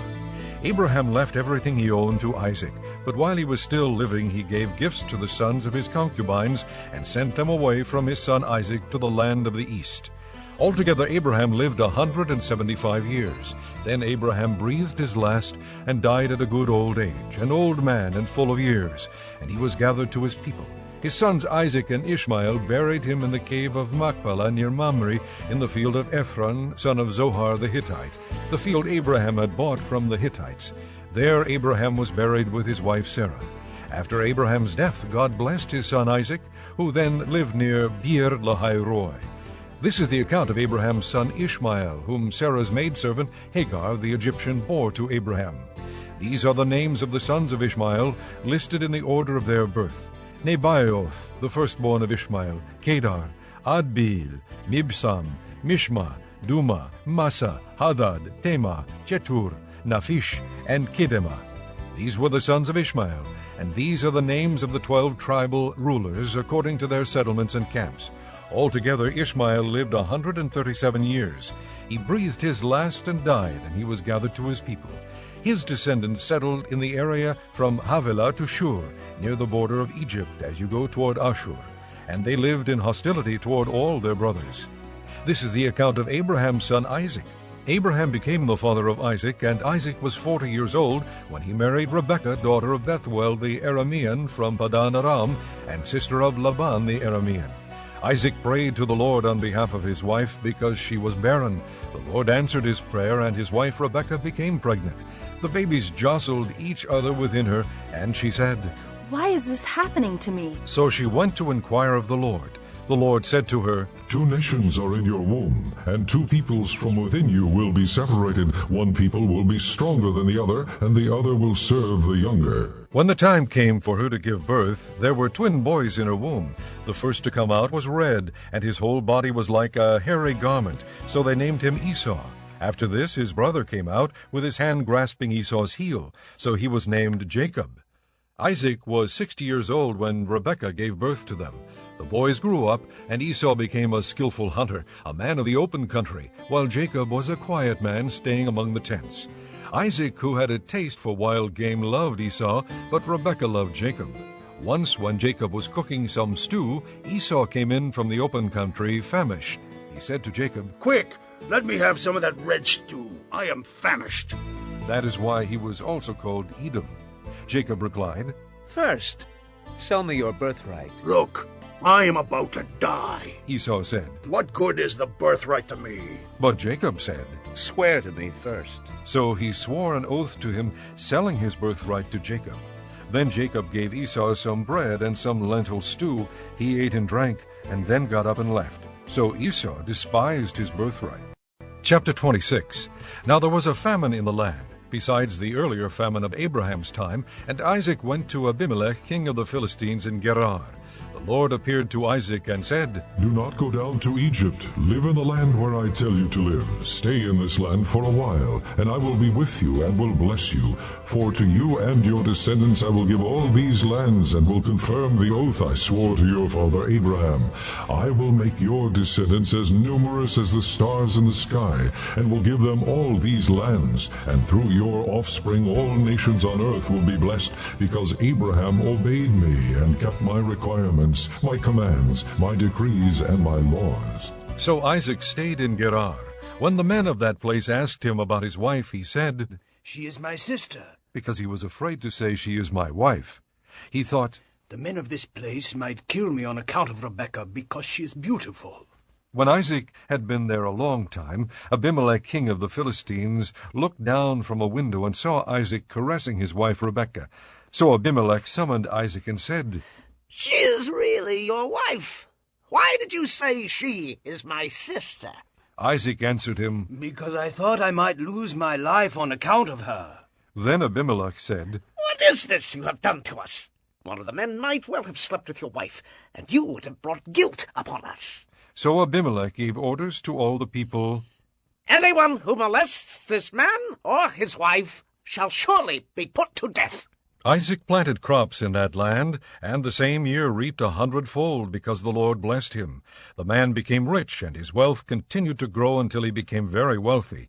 He had so many flocks and herds and servants that the Philistines envied him. So all the wells that his father's servants had dug in the time of his father Abraham, the Philistines stopped up, filling them with earth. Then Abimelech said to Isaac, Move away from us. You have become too powerful for us. So Isaac moved away from there and encamped in the valley of Gerar and settled there. Isaac reopened the wells that had been dug in the time of his father Abraham, which the Philistines had stopped up after Abraham died, and he gave them the same names his father had given them. Isaac's servants dug in the valley and discovered a well of fresh water there. But the herdsmen of Gerar quarreled with Isaac's herdsmen and said, The water is ours. So he named the well Esek, because they disputed with him. Then they dug another well, but they quarreled over that one also. So he named it Sitnah. He moved on from there and dug another well, and no one quarreled over it. He named it Rehoboth, saying, Now the Lord has given us room, and we will flourish in the land. From there he went up to Beersheba. That night the Lord appeared to him and said, I am the God of your father Abraham. Do not be afraid, for I am with you. I will bless you and will increase the number of your descendants for the sake of my servant Abraham. Isaac built an altar there and called on the name of the Lord. There he pitched his tent, and there his servants dug a well. Meanwhile Abimelech had come to him from Gerar, with Ahuzath, his personal adviser, and Phicol, the commander of his forces. Isaac asked them, Why have you come to me, since you were hostile to me and sent me away? They answered, We saw clearly that the Lord was with you, so we said there ought to be a sworn agreement between us and you. Let us make a treaty with you, that you will do us no harm, just as we did not molest you, but always treated you well, and sent you away in peace. And now you are blessed by the Lord. Isaac then made a feast for them, and they ate and drank. Early the next morning the men swore an oath to each other. Then Isaac sent them on their way, and they left him in peace. That day Isaac's servants came and told him about the well they had dug. They said, We found water. He called it Sheba, and to this day the name of the town has been Beersheba. When Esau was 40 years old, he married Judith, daughter of Beeri the Hittite, and also Basemath, daughter of Elon the Hittite. They were a source of grief to Isaac and Rebekah. Chapter 27. When Isaac was old and his eyes were so weak that he could no longer see, he called for Esau his older son, and said to him, My son, here I am. He answered. Isaac said, I am now an old man and don't know the day of my death. Now then get your weapons, your quiver and bow, and go out to the open country to hunt some wild game for me. Prepare me the kind of tasty food I like, and bring it to me to eat, so that I may give you my blessing before I die. Now Rebekah was listening as Isaac spoke to his son Esau. When Esau left for the open country to hunt game and bring it back, Rebekah said to her son Jacob, Look, I overheard your father say to your brother Esau, Bring me some game and prepare me some tasty food to eat, so that I may give you my blessing in the presence of the Lord before I die. Now, my son, listen carefully, and do what I tell you. Go out to the flock and bring me 2 choice young goats, so I can prepare some tasty food for your father, just the way he likes it. Then take it to your father to eat, so that he may give you his blessing before he dies. Jacob said to Rebekah his mother, But my brother Esau is a hairy man, and I'm a man with smooth skin. What if my father touches me? I would appear to be tricking him, and would bring down a curse on myself rather than a blessing. His mother said to him, My son, let the curse fall on me. Just do what I say. Go and get them for me. So he went and got them, and brought them to his mother, and she prepared some tasty food just the way his father liked it. Then Rebekah took the best clothes of Esau her older son, which she had in the house, and put them on her younger son Jacob. She also covered his hands and the smooth part of his neck with the goatskins. Then she handed to her son Jacob the tasty food and the bread she had made. He went to his father and said, My father? Yes, my son. He answered. Who is it? Jacob said to his father, I am Esau, your firstborn. I have done as you told me. Please sit up and eat some of my game so that you may give me your blessing. Isaac asked his son, How did you find it so quickly, my son? The Lord your God gave me success, he replied. Then Isaac said to Jacob, Come near so I can touch you, my son, to know whether you really are my son Esau or not. Jacob went close to his father Isaac, who touched him and said, The voice is the voice of Jacob, but the hands are the hands of Esau. He did not recognize him, for his hands were hairy, like those of his brother Esau, so he blessed him. Are you really my son, Esau? He asked. I am, he replied. Then he said, My son, bring me some of your game to eat, so that I may give you my blessing. Jacob brought it to him, and he ate, and he brought some wine, and he drank. Then his father Isaac said to him, Come here, my son, and kiss me. So he went to him and kissed him. When Isaac caught the smell of his clothes, he blessed him and said, Ah, the smell of my son is like the smell of a field that the Lord has blessed. May God give you of heaven's dew and of earth's richness, and abundance of grain and new wine. May nations serve you, and peoples bow down to you. Be lord over your brothers, and may the sons of your mother bow down to you. May those who curse you be cursed, and those who bless you be blessed. After Isaac finished blessing him, and Jacob had scarcely left his father's presence, his brother Esau came in from hunting. He too prepared some tasty food and brought it to his father. Then he said to him, My father, sit up and eat some of my game, so that you may give me your blessing. His father Isaac asked him, Who are you? I am your son, he answered. Your firstborn Esau. Isaac trembled violently and said, Who was it then that hunted game and brought it to me? I ate it just before you came, and I blessed him, and indeed he will be blessed.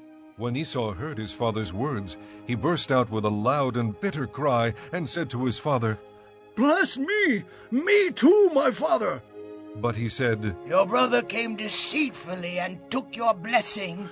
Esau said, Isn't he rightly named Jacob? He has deceived me these 2 times. He took my birthright, and now he's taken my blessing. Then he asked, Haven't you reserved any blessing for me? Isaac answered Esau, I have made him lord over you, and have made all his relatives his servants, and I have sustained him with grain and new wine. So what can I possibly do for you, my son? Esau said to his father, Do you have only one blessing, my father? Bless me too, my father. Then Esau wept aloud.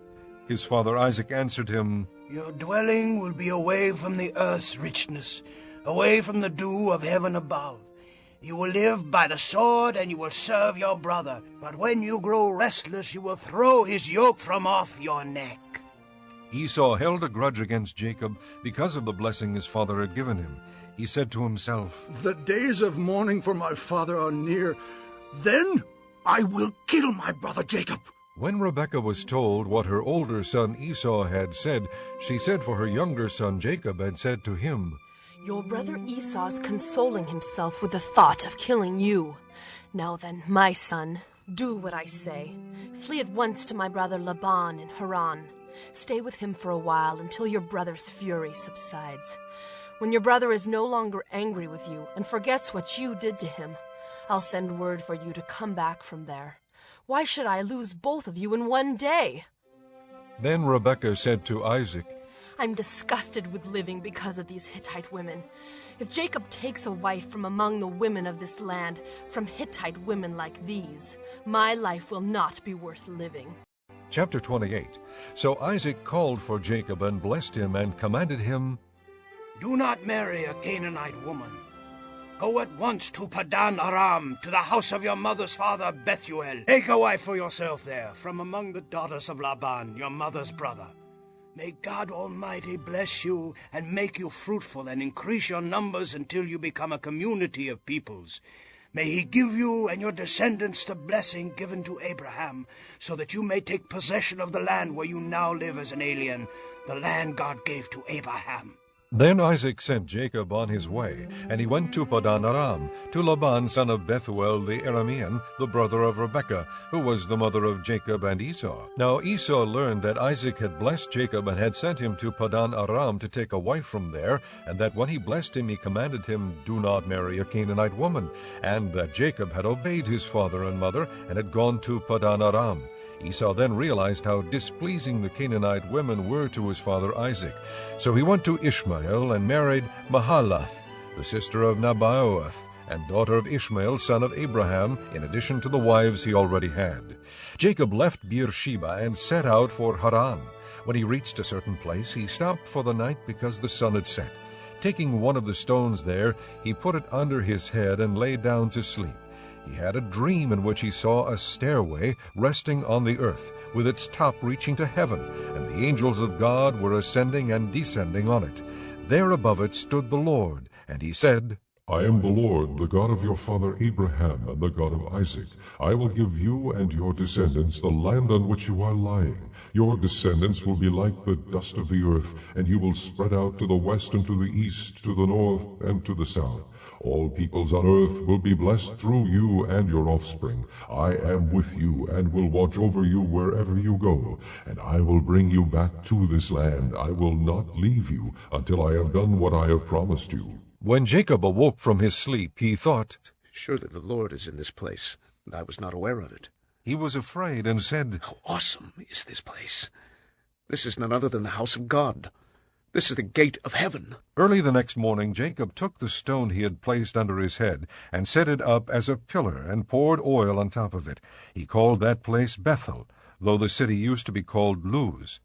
Then Jacob made a vow, saying, If God will be with me, and will watch over me on this journey I am taking, and will give me food to eat and clothes to wear, so that I return safely to my father's house, then the Lord will be my God, and this stone that I have set up as a pillar will be God's house, and of all that you give me, I will give you 1/10. Chapter 29. Then Jacob continued on his journey and came to the land of the eastern peoples. There he saw a well in the field with 3 flocks of sheep lying near it, because the flocks were watered from that well. The stone over the mouth of the well was large. When all the flocks were gathered there, the shepherds would roll the stone away from the well's mouth and water the sheep. Then they would return the stone to its place over the mouth of the well. Jacob asked the shepherds, My brothers, where are you from? We're from Haran, they replied. He said to them, Do you know Laban, Nahor's grandson? Yes, we know him, they answered. Then Jacob asked them, Is he well? Yes, he is, they said. and here comes his daughter Rachel with the sheep. Look, He said, the sun is still high. It is not time for the flocks to be gathered. Water the sheep and take them back to pasture. We can't, they replied. until all the flocks are gathered and the stone has been rolled away from the mouth of the well. Then we will water the sheep. While he was still talking with them, Rachel came with her father's sheep, for she was a shepherdess. When Jacob saw Rachel, daughter of Laban, his mother's brother, and Laban's sheep, he went over and rolled the stone away from the mouth of the well and watered his uncle's sheep. Then Jacob kissed Rachel and began to weep aloud. He had told Rachel that he was a relative of her father and a son of Rebekah. So she ran and told her father. As soon as Laban heard the news about Jacob, his sister's son, he hurried to meet him. He embraced him and kissed him and brought him to his home. And there Jacob told him all these things. Then Laban said to him, You are my own flesh and blood. After Jacob had stayed with him for a whole month, Laban said to him, Just because you are a relative of mine, should you work for me for nothing? Tell me what your wages should be. Now Laban had 2 daughters. The name of the older was Leah, and the name of the younger was Rachel. Leah had weak eyes, but Rachel was lovely in form and beautiful. Jacob was in love with Rachel and said, I'll work for you 7 years in return for your younger daughter Rachel. Laban said, It's better that I give her to you than to some other man. Stay here with me. So Jacob served 7 years to get Rachel, but they seemed like only a few days to him because of his love for her. Then Jacob said to Laban, Give me my wife. My time is completed, and I want to lie with her. So Laban brought together all the people of the place and gave a feast. But when evening came, he took his daughter Leah and gave her to Jacob, and Jacob lay with her. And Laban gave his servant girl Zilpah to his daughter as her maidservant. When morning came, there was Leah. So Jacob said to Laban, What is this you have done to me? I served you for Rachel, didn't I? Why have you deceived me? Laban replied, It is not our custom here to give the younger daughter in marriage before the older one. Finish this daughter's bridal week. Then we will give you the younger one also, in return for another 7 years of work. And Jacob did so. He finished the week with Leah, and then Laban gave him his daughter Rachel to be his wife. Laban gave his servant girl Bilhah to his daughter Rachel as her maidservant. Jacob lay with Rachel also, and he loved Rachel more than Leah. And he worked for Laban another 7 years. When the Lord saw that Leah was not loved, he opened her womb, but Rachel was barren. Leah became pregnant and gave birth to a son. She named him Reuben, for she said, It is because the Lord has seen my misery.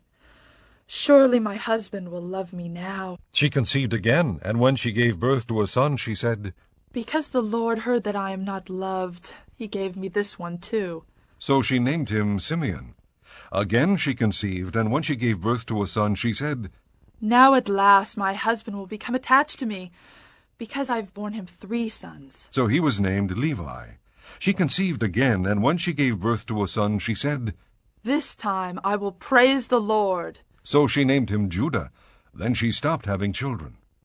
Chapter 30. When Rachel saw that she was not bearing Jacob any children, she became jealous of her sister. So she said to Jacob, Give me children, or I'll die. Jacob became angry with her and said, Am I in the place of God, who has kept you from having children? Then she said, Here is Bilhah, my maidservant. Sleep with her, so that she can bear children for me, and that through her I too can build a family. So she gave him her servant Bilhah as a wife. Jacob slept with her, and she became pregnant and bore him a son. Then Rachel said, God has vindicated me. He has listened to my plea and given me a son. Because of this she named him Dan. Rachel's servant Bilhah conceived again and bore Jacob a second son. Then Rachel said, I have had a great struggle with my sister, and I have won. So she named him Naphtali. When Leah saw that she had stopped having children, she took her maidservant Zilpah and gave her to Jacob as a wife. Leah's servant Zilpah bore Jacob a son. Then Leah said, What good fortune! So she named him Gad. Leah's servant Zilpah bore Jacob a second son. Then Leah said, How happy I am! The women will call me happy. So she named him Asher. During wheat harvest, Reuben went out into the fields and found some mandrake plants, which he brought to his mother Leah. Rachel said to Leah, Please, give me some of your son's mandrakes. But she said to her, Wasn't it enough that you took away my husband? Will you take my son's mandrakes too? Very well, Rachel said. He can sleep with you tonight in return for your son's mandrakes. So when Jacob came in from the fields that evening, Leah went out to meet him. You must sleep with me, She said. I have hired you with my son's mandrakes. So he slept with her that night. God listened to Leah, and she became pregnant and bore Jacob a 5th son. Then Leah said, God has rewarded me for giving my maidservant to my husband. So she named him Issachar. Leah conceived again and bore Jacob a 6th son. Then Leah said, God has presented me with a precious gift. This time my husband will treat me with honor, because I have borne him 6 sons. So she named him Zebulun. Sometime later she gave birth to a daughter and named her Dinah. Then God remembered Rachel. He listened to her and opened her womb. She became pregnant and gave birth to a son and said, God has taken away my disgrace. She named him Joseph and said, May the Lord add to me another son. After Rachel gave birth to Joseph, Jacob said to Laban, Send me on my way so I can go back to my own homeland. Give me my wives and children for whom I have served you, and I will be on my way. You know how much work I've done for you. But Laban said to him, If I have found favor in your eyes, please stay. I have learned by divination that the Lord has blessed me because of you. He added, Name your wages, and I will pay them. Jacob said to him, You know how I have worked for you, and how your livestock has fared under my care. The little you had before I came has increased greatly, and the Lord has blessed you wherever I have been. But now when may I do something for my own household? What shall I give you? He asked. Don't give me anything, Jacob replied. But if you will do this one thing for me, I will go on tending your flocks and watching over them. Let me go through all your flocks today and remove from them every speckled or spotted sheep, every dark-colored lamb, and every spotted or speckled goat. They will be my wages. and my honesty will testify for me in the future. Whenever you check on the wages you have paid me, any goat in my possession that is not speckled or spotted, or any lamb that is not dark-colored, will be considered stolen." "Agreed," said Laban. "Let it be as you have said." That same day he removed all the male goats that were streaked or spotted, and all the speckled or spotted female goats, all that had white on them, and all the dark-colored lambs, and he placed them in the care of his sons. Then he put a 3-day journey between himself and Jacob, while Jacob continued to tend the rest of Laban's flocks. Jacob, however, took fresh-cut branches from poplar, almond, and plane trees, and made white stripes on them by peeling the bark and exposing the white inner wood of the branches. Then he placed the peeled branches in all the watering troughs, so that they would be directly in front of the flocks when they came to drink. When the flocks were in heat and came to drink, they mated in front of the branches, and they bore young that were streaked or speckled or spotted. Jacob set apart the young of the flock by themselves, but made the rest face the streaked and dark-colored animals that belonged to Laban. Thus he made separate flocks for himself, and did not put them with Laban's animals. Whenever the stronger females were in heat, Jacob would place the branches in the troughs in front of the animals, so they would mate near the branches. But if the animals were weak, he would not place them there. So the weak animals went to Laban, and the strong ones to Jacob.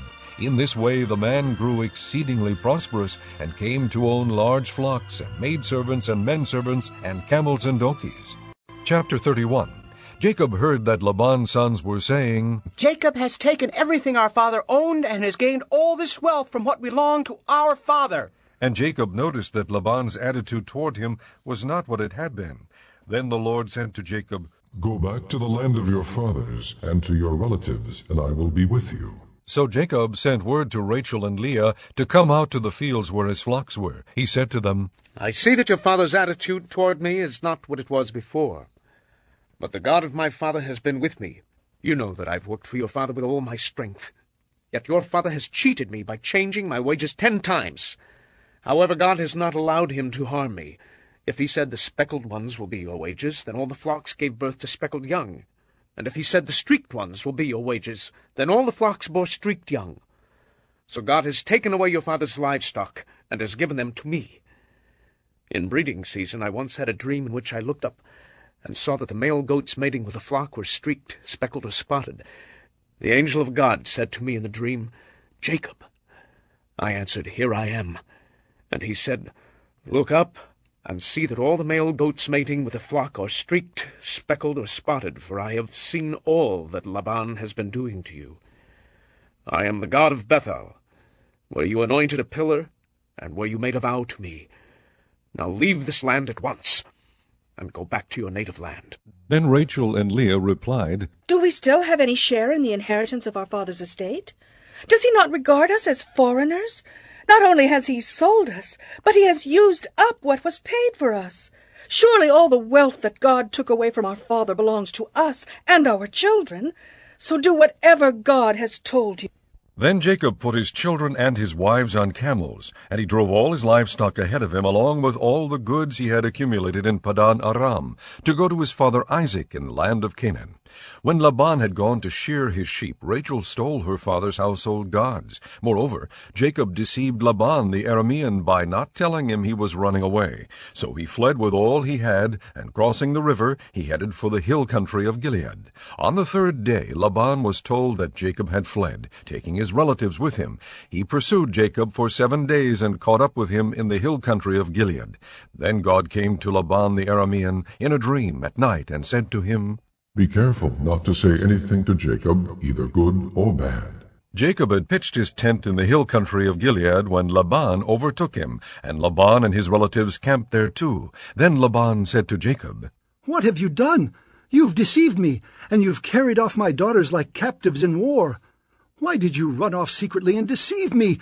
Why didn't you tell me so I could send you away with joy and singing to the music of tambourines and harps? You didn't even let me kiss my grandchildren and my daughters goodbye. You have done a foolish thing. I have the power to harm you. But last night the God of your father said to me, 'Be careful not to say anything to Jacob, either good or bad.' Now you have gone off because you long to return to your father's house. But why did you steal my gods?"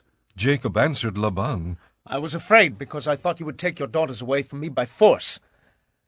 But if you find anyone who has your gods, he shall not live. In the presence of our relatives, see for yourself whether there is anything of yours here with me, and if so, take it." Now Jacob did not know that Rachel had stolen the gods. So Laban went into Jacob's tent and into Leah's tent and into the tent of the 2 maidservants, but he found nothing. After he came out of Leah's tent, he entered Rachel's tent. Now Rachel had taken the household gods and put them inside her camel's saddle and was sitting on them. Laban searched through everything in the tent, but found nothing. Rachel said to her father, "Don't be angry, my lord, that I cannot stand up in your presence. I'm having my period." So he searched, but could not find the household gods. Jacob was angry and took Laban to task. "What is my crime?" he asked Laban. "What sin have I committed that you hunt me down? Now that you have searched through all my goods, what have you found that belongs to your household? Put it here in front of your relatives and mine, and let them judge between the 2 of us. I have been with you for 20 years now.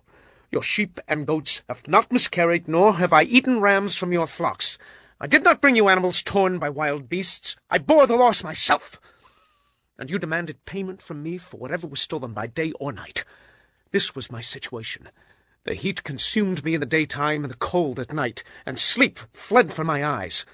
It was like this for the 20 years I was in your household. I worked for you 14 years for your 2 daughters and 6 years for your flocks, and you changed my wages 10 times. If the God of my father, the God of Abraham, and the fear of Isaac had not been with me, you would surely have sent me away empty-handed.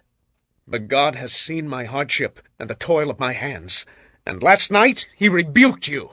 Laban answered Jacob, "The women are my daughters, the children are my children, and the flocks are my flocks. All you see is mine. Yet what can I do today about these daughters of mine, or about the children they have borne? Come now, let's make a covenant, you and I, and let it serve as a witness between us." So Jacob took a stone and set it up as a pillar. He said to his relatives, "Gather some stones." So they took stones and piled them in a heap, and they ate there by the heap. Laban called it Jegar Sahadulha, and Jacob called it Galeed. Laban said, "This heap is witness between you and me today." That is why it is called Galeed. It was also called Mizpah, because he said, "May the Lord keep watch between you and me when we are away from each other. If you mistreat my daughters, or if you take any wives besides my daughters, even though no one is with us, remember that God is a witness between you and me."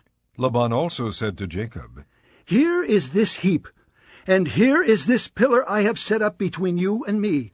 This heap is a witness, and this pillar is a witness, that I will not go past this heap to your side to harm you, and that you will not go past this heap and pillar to my side to harm me.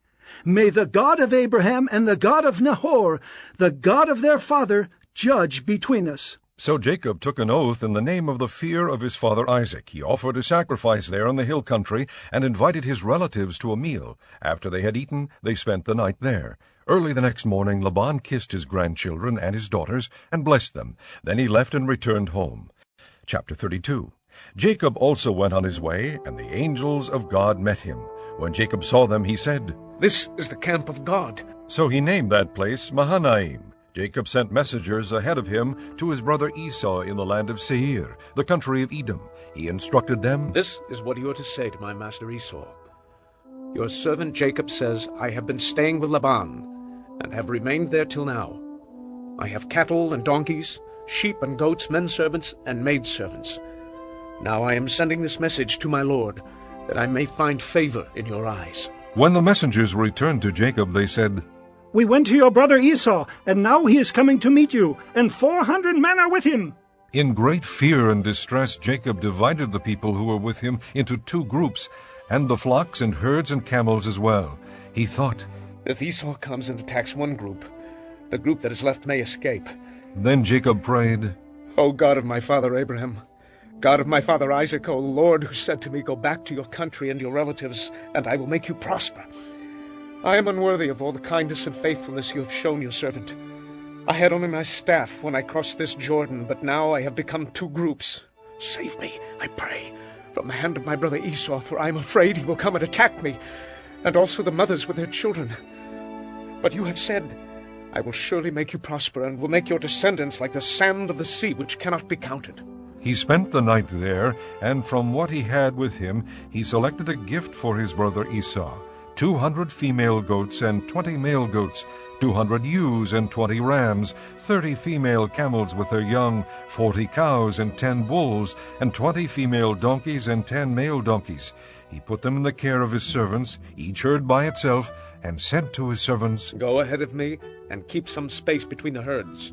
He instructed the one in the lead, When my brother Esau meets you and asks, To whom do you belong, and where are you going, and who owns all these animals in front of you? Then you are to say, They belong to your servant Jacob. They are a gift sent to my lord Esau, and he is coming behind us. He also instructed the second, the third, and all the others who followed the herds, You are to say the same thing to Esau when you meet him. And be sure to say, Your servant Jacob is coming behind us. For he thought, I will pacify him with these gifts I am sending on ahead later when I see him. Perhaps he will receive me. So Jacob's gifts went on ahead of him, but he himself spent the night in the camp. That night Jacob got up and took his 2 wives, his 2 maidservants, and his 11 sons, and crossed the ford of the Jabbok. After he had sent them across the stream, he sent over all his possessions. So Jacob was left alone, and a man wrestled with him till daybreak. When the man saw that he could not overpower him, he touched the socket of Jacob's hip, so that his hip was wrenched as he wrestled with the man. Then the man said, Let me go, for it is daybreak. But Jacob replied, Will not let you go unless you bless me. The man asked him, What is your name? Jacob, he answered. Then the man said, Your name will no longer be Jacob, but Israel, because you have struggled with God and with men, and have overcome. Jacob said, Please, tell me your name. But he replied, Why do you ask my name? Then he blessed him there. So Jacob called the place Peniel, saying, It is because I saw God face to face, and yet my life was spared. The sun rose above him as he passed Peniel, and he was limping because of his hip. Therefore to this day the Israelites do not eat the tendon attached to the socket of the hip, because the socket of Jacob's hip was touched near the tendon. Chapter 33. Jacob looked up, and there was Esau coming with his 400 men.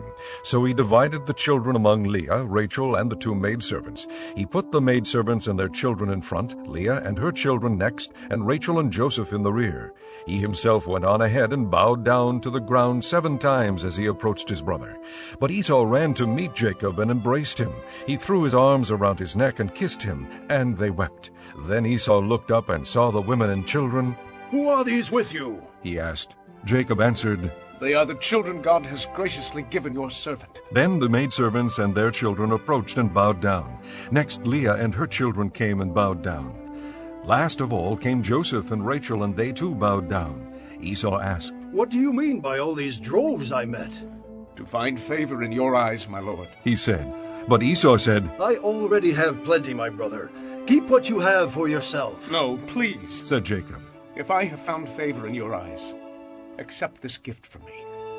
For to see your face is like seeing the face of God. Now that you have received me favorably, please accept the present that was brought to you. For God has been gracious to me, and I have all I need. And because Jacob insisted, Esau accepted it. Then Esau said, Let us be on our way. I'll accompany you. But Jacob said to him, My lord knows that the children are tender, and that I must care for the ewes and cows that are nursing their young. If they are driven hard just one day, all the animals will die. So let my lord go on ahead of his servant, while I move along slowly at the pace of the droves before me and that of the children, until I come to my lord in Seir. Esau said, Then let me leave some of the men with you. But why do that? Jacob asked. Just let me find favor in the eyes of my lord. So that day Esau started on his way back to Seir. Jacob, however, went to Succoth, where he built a place for himself and made shelters for his livestock. That is why the place is called Succoth. After Jacob came from Padan Aram, he arrived safely at the city of Shechem in Canaan, and camped within sight of the city. For 100 pieces of silver he bought from the sons of Hamor, the father of Shechem, the plot of ground where he pitched his tent. There he set up an altar and called it El Elohe Israel. Chapter 34. Now Dinah, the daughter Leah had borne to Jacob, went out to visit the women of the land. When Shechem, son of Hamor the Hivite, the ruler of that area, saw her, he took her and violated her. His heart was drawn to Dinah, daughter of Jacob, and he loved the girl and spoke tenderly to her. And Shechem said to his father Hamor, "Get me this girl as my wife." When Jacob heard that his daughter Dinah had been defiled, his sons were in the field with his livestock, so he kept quiet about it until they came home. Then Shechem's father Hamor went out to talk with Jacob. Now Jacob's sons had come in from the fields as soon as they heard what had happened. They were filled with grief and fury, because Shechem had done a disgraceful thing in Israel by lying with Jacob's daughter, a thing that should not be done. But Hamor said to them, "My son Shechem has his heart set on your daughter. Please give her to him as his wife. Intermarry with us. Give us your daughters and take our daughters for yourselves. You can settle among us. The land is open to you. Live in it, trade in it, and acquire property in it." Then Shechem said to Dinah's father and brothers, "Let me find favor in your eyes, and I will give you whatever you ask. Make the price for the bride and the gift I am to bring as great as you like, and I'll pay whatever you ask me. Only give me the girl as my wife." Because their sister Dinah had been defiled, Jacob's sons replied deceitfully as they spoke to Shechem and his father Hamor. They said to them, "We can't do such a thing. We can't give our sister to a man who is not circumcised. That would be a disgrace to us. We will give our consent to you on one condition only, that you become like us by circumcising all your males. Then we will give you our daughters, and take your daughters for ourselves. We'll settle among you and become one people with you." "But if you will not agree to be circumcised, we'll take our sister and go." Their proposal seemed good to Hamor and his son Shechem. The young man, who was the most honored of all his father's household, lost no time in doing what they said, because he was delighted with Jacob's daughter. So Hamor and his son Shechem went to the gate of their city to speak to their fellow townsmen. "These men are friendly towards us," they said. "Let them live in our land and trade in it. The land has plenty of room for them. We can marry their daughters, and they can marry ours. But the men will consent to live with us as one people only on the condition that our males be circumcised, as they themselves are." "Won't their livestock, their property, and all their other animals become ours? So let us give our consent to them, and they will settle among us." All the men who went out of the city gate agreed with Hamor and his son Shechem, and every male in the city was circumcised. 3 days later, while all of them were still in pain, 2 of Jacob's sons, Simeon and Levi, Dinah's brothers, took their swords and attacked the unsuspecting city, killing every male. They put Hamor and his son Shechem to the sword and took Dinah from Shechem's house and left. The sons of Jacob came upon the dead bodies and looted the city where their sister had been defiled. They seized their flocks and herds and donkeys and everything else of theirs in the city and out in the fields. They carried off all their wealth and all their women and children, taking as plunder everything in the houses. Then Jacob said to Simeon and Levi, "You have brought trouble on me by making me a stench to the Canaanites and Perizzites, the people living in this land. We are few in number, and if they join forces against me and attack me, I and my household will be destroyed." But they replied, "Should he have treated our sister like a prostitute?" Chapter 35. Then God said to Jacob, "Go up to Bethel and settle there, and build an altar there to God, who appeared to you when you were fleeing from your brother Esau." So Jacob said to his household and to all who were with him, "Get rid of the foreign gods you have with you, and purify yourselves and change your clothes. Then come, let us go up to Bethel, where I will build an altar to God, who answered me in the day of my distress, and who has been with me wherever I have gone." So they gave Jacob all the foreign gods they had and the rings in their ears, and Jacob buried them under the oak at Shechem. Then they set out, and the terror of God fell upon the towns all around them, so that no one pursued them. Jacob and all the people with him came to Luz, that is Bethel, in the land of Canaan. There he built an altar, and he called the place El Bethel, because it was there that God revealed himself to him when he was fleeing from his brother. Now Deborah, Rebekah's nurse, died and was buried under the oak below Bethel, so it was named Alon Bakuth. After Jacob returned from Padan Aram, God appeared to him again and blessed him. God said to him, "Your name is Jacob, but you will no longer be called Jacob. Your name will be Israel." So he named him Israel. And God said to him, "I am God Almighty. Be fruitful and increase in number. A nation and a community of nations will come from you, and kings will come from your body. The land I gave to Abraham and Isaac I also give to you, and I will give this land to your descendants after you. Then God went up from him at the place where he had talked with him. Jacob set up a stone pillar at the place where God had talked with him, and he poured out a drink offering on it. He also poured oil on it. Jacob called the place where God had talked with him Bethel. Then they moved on from Bethel. While they were still some distance from Ephrath, Rachel began to give birth and had great difficulty. And as she was having great difficulty in childbirth, the midwife said to her, "Don't be afraid, for you have another son." As she breathed her last, for she was dying, she named her son Ben-Oni, but his father named him Benjamin. So Rachel died and was buried on the way to Ephrath, that is Bethlehem. Over her tomb Jacob set up a pillar, and to this day that pillar marks Rachel's tomb. Israel moved on again and pitched his tent beyond Migdal Eder. While Israel was living in that region, Reuben went in and slept with his father's concubine Bilhah, and Israel heard of it. Jacob had 12 sons, the sons of Leah, Reuben, the firstborn of Jacob, Simeon, Levi, Judah, Issachar, and Zebulun. The sons of Rachel, Joseph and Benjamin. The sons of Rachel's maidservant Bilhah, Dan and Naphtali. The sons of Leah's maidservant Zilpah, Gad and Asher. These were the sons of Jacob who were born to him in Padan Aram. Jacob came home to his father Isaac in Mamre near Kiriath Arba, that is Hebron, where Abraham and Isaac had stayed. Isaac lived 180 years. Then he breathed his last and died and was gathered to his people, old and full of years. And his sons Esau and Jacob buried him. Chapter 36. This is the account of Esau, that is Edom. Esau took his wives from the women of Canaan, Ada, daughter of Elon the Hittite, and Oholibamah, daughter of Anna, and granddaughter of Zibeon the Hivite, also Basemath, daughter of Ishmael, and sister of Nebaioth. Ada bore Eliphaz to Esau, Basemath bore Reuel, and Oholibamah bore Jeush, Jalam, and Korah. These were the sons of Esau who were born to him in Canaan. Esau took his wives and sons and daughters and all the members of his household, as well as his livestock and all his other animals and all the goods he had acquired in Canaan, and moved to a land some distance from his brother Jacob. Their possessions were too great for them to remain together.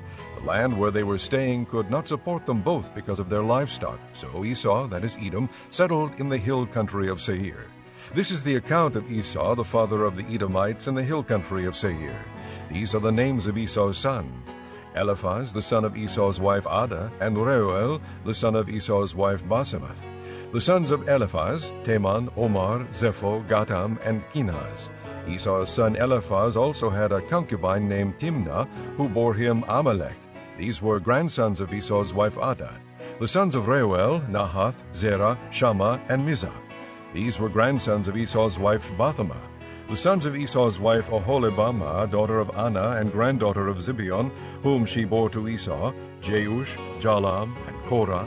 These were the chiefs among Esau's descendants. The sons of Eliphaz, the firstborn of Esau, chiefs Teman, Omar, Zepho, Kenaz, Korah, Gatam, and Amalek. These were the chiefs descended from Eliphaz in Edom. They were grandsons of Ada. The sons of Esau's son Reuel, chiefs Nahath, Zerah, Shammah, and Mizah. These were the chiefs descended from Reuel in Edom. They were grandsons of Esau's wife Basemath. The sons of Esau's wife Oholibamah, chiefs Jeush, Jalam, and Korah. These were the chiefs descended from Esau's wife Oholibamah, daughter of Anna. These were the sons of Esau, that is Edom, and these were their chiefs. These were the sons of Seir the Horite, who were living in the region: Lotan, Shobal, Zibeon, Anna, Dishon, Ezer, and Dishan. These sons of Seir in Edom were Horite chiefs. The sons of Lotan, Hori and Homan. Timnah was Lotan's sister. The sons of Shobal, Alvan, Manahath, Ebal, Shepho, and Onam. The sons of Zibeon, Aiah, and Anna. This is the Anna who discovered the hot springs in the desert while he was grazing the donkeys of his father Zibeon. The children of Anna, Dishon and Oholibamah, daughter of Anna. The sons of Dishon, Hemdan, Eshban, Ithran, and Kiran. The sons of Ezer, Bilhan, Zaavan, and Akan. The sons of Dishan, Uz, and Aran. These were the Horite chiefs: Lotan, Shobal, Zibeon, Anna, Dishon, Ezer, and Dishan. These were the Horite chiefs according to their divisions in the land of Seir. These were the kings who reigned in Edom before any Israelite king reigned. Bela, son of Beor, became king of Edom. His city was named Dinhabah. When Bela died, Jobab, son of Zerah from Bozrah, succeeded him as king. When Jobab died, Husham from the land of the Temanites succeeded him as king. When Husham died, Hadad, son of Bedad, who defeated Midian in the country of Moab, succeeded him as king. His city was named Avith. When Hadad died, Samlah from Masrekah succeeded him as king. When Samlah died, Shaul from Rehoboth on the river succeeded him as king. When Shaul died, Baal-Hanan, son of Achbor, succeeded him as king. When Baal-Hanan, son of Achbor, died, Hadad succeeded him as king. His city was named Pau, and his wife's name was Mehetabel, daughter of Matred, the daughter of Mezabhad. These were the chiefs descended from Esau by name according to their clans and regions: Timnah, Alva, Jeheth, Oholibamah, Elah, Hinon, Kenaz, Teman, Mibzar, Magdiel, and Iram. These were the chiefs of Edom according to their settlements in the land they occupied. This was Esau, the father of the Edomites. Chapter 37. Jacob lived in the land where his father had stayed, the land of Canaan. This is the account of Jacob.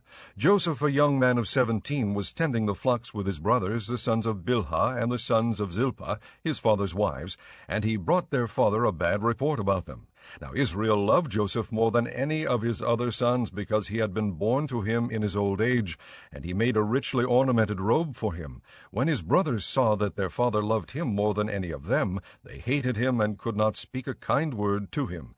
Joseph had a dream, and when he told it to his brothers, they hated him all the more. He said to them, "Listen to this dream I had.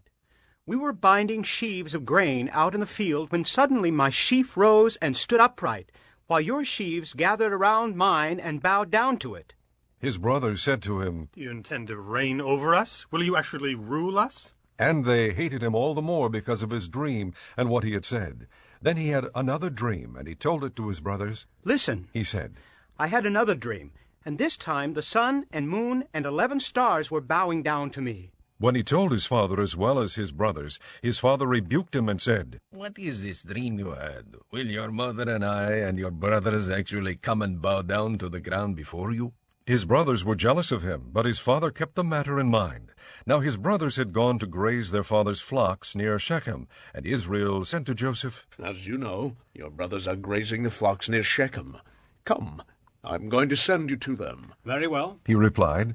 So he said to him, "Go and see if all is well with your brothers, and with the flocks, and bring word back to me." Then he sent him off from the valley of Hebron. When Joseph arrived at Shechem, a man found him wandering around in the fields and asked him, "What are you looking for?" He replied, "I am looking for my brothers. Can you tell me where they are grazing their flocks?" "They have moved on from here." The man answered, "I heard them say, 'Let's go to Dothan.'" So Joseph went after his brothers and found them near Dothan. But they saw him in the distance, and before he reached them, they plotted to kill him. "Here comes that dreamer," they said to each other.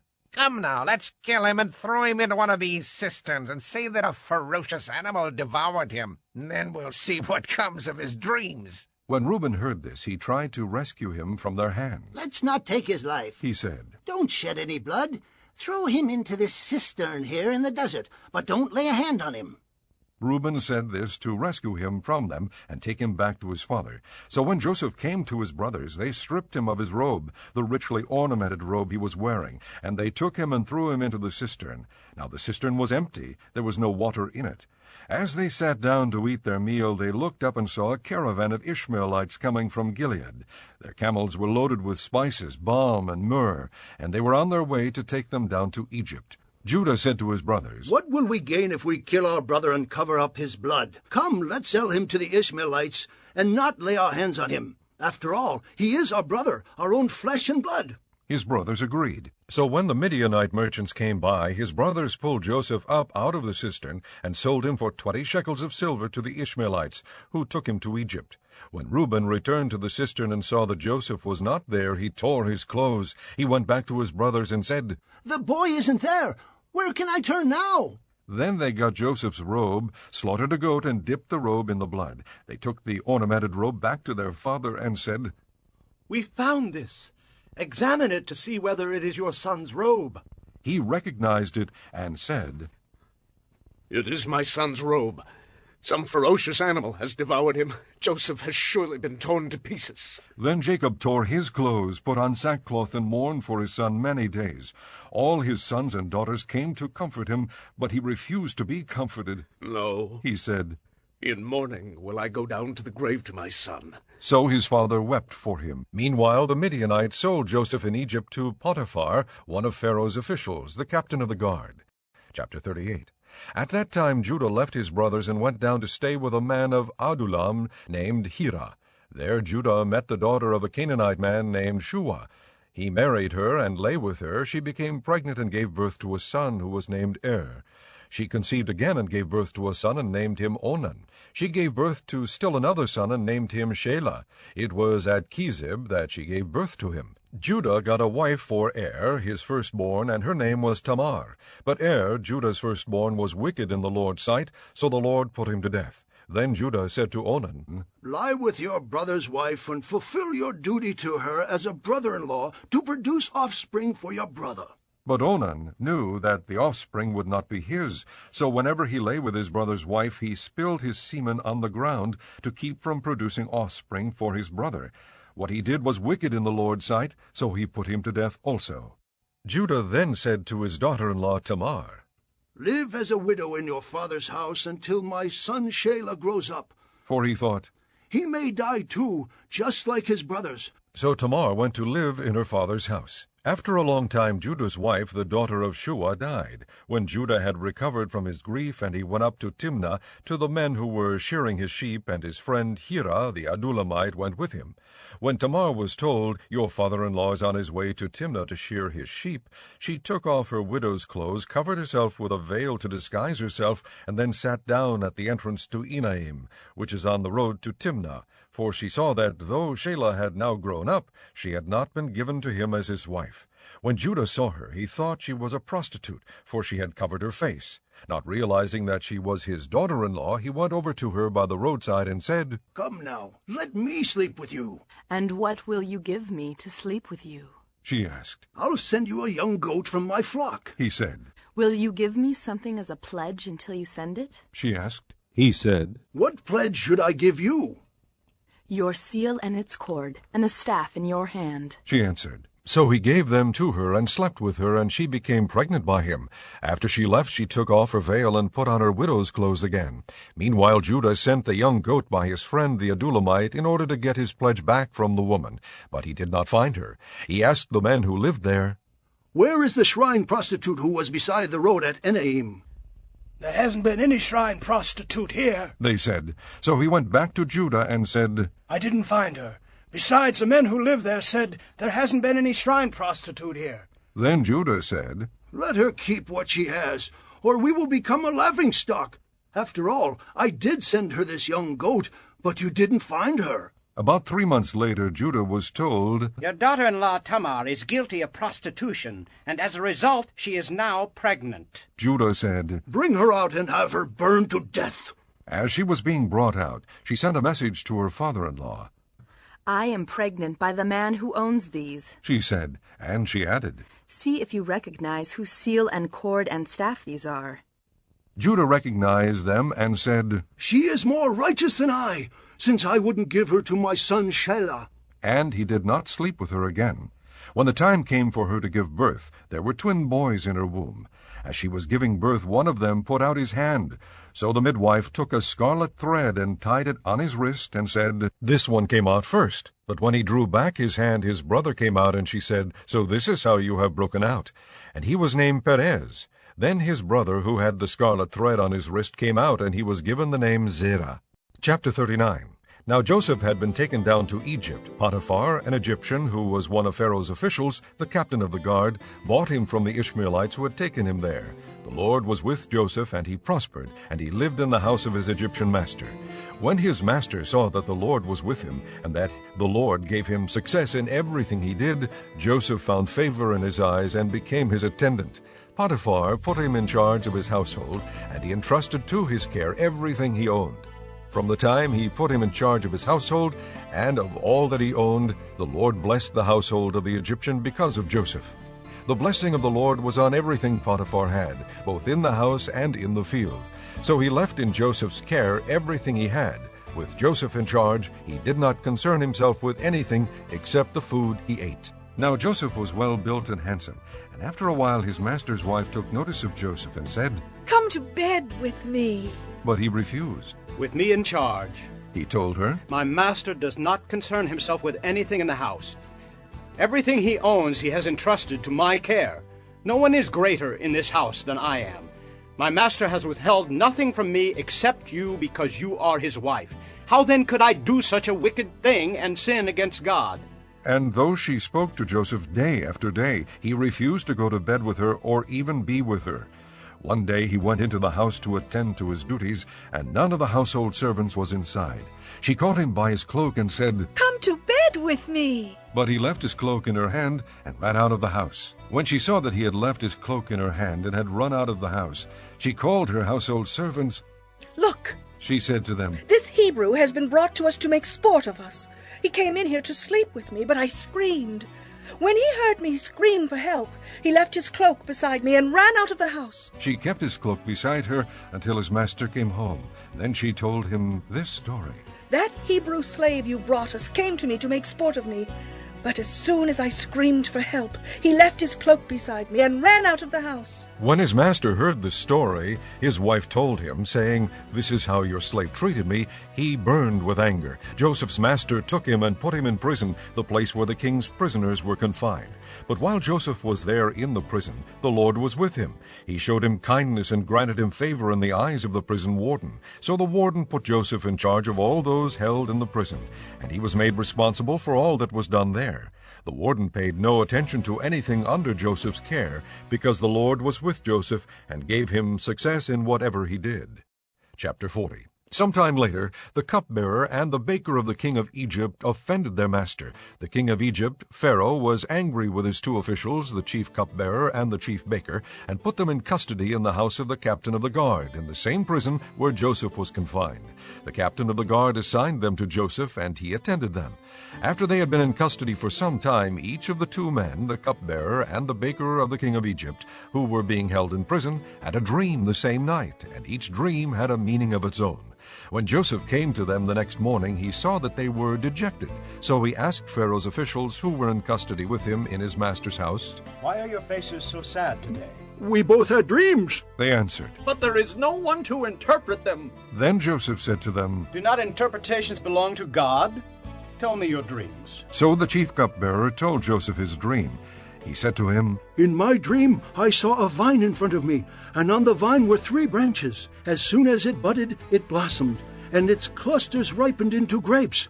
Pharaoh's cup was in my hand, and I took the grapes, squeezed them into Pharaoh's cup, and put the cup in his hand."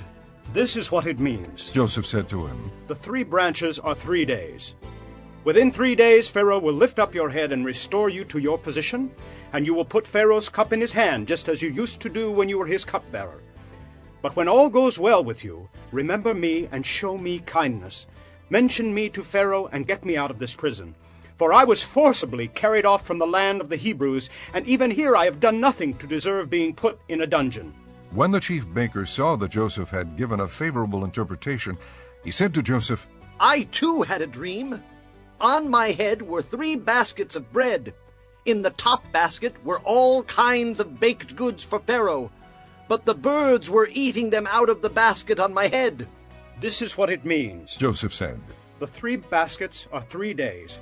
Within 3 days, Pharaoh will lift off your head and hang you on a tree, and the birds will eat away your flesh. Now the 3rd day was Pharaoh's birthday, and he gave a feast for all his officials. He lifted up the heads of the chief cupbearer and the chief baker in the presence of his officials. He restored the chief cupbearer to his position, so that he once again put the cup into Pharaoh's hand. But he hanged the chief baker, just as Joseph had said to them in his interpretation. The chief cupbearer, however, did not remember Joseph. He forgot him. Chapter 41.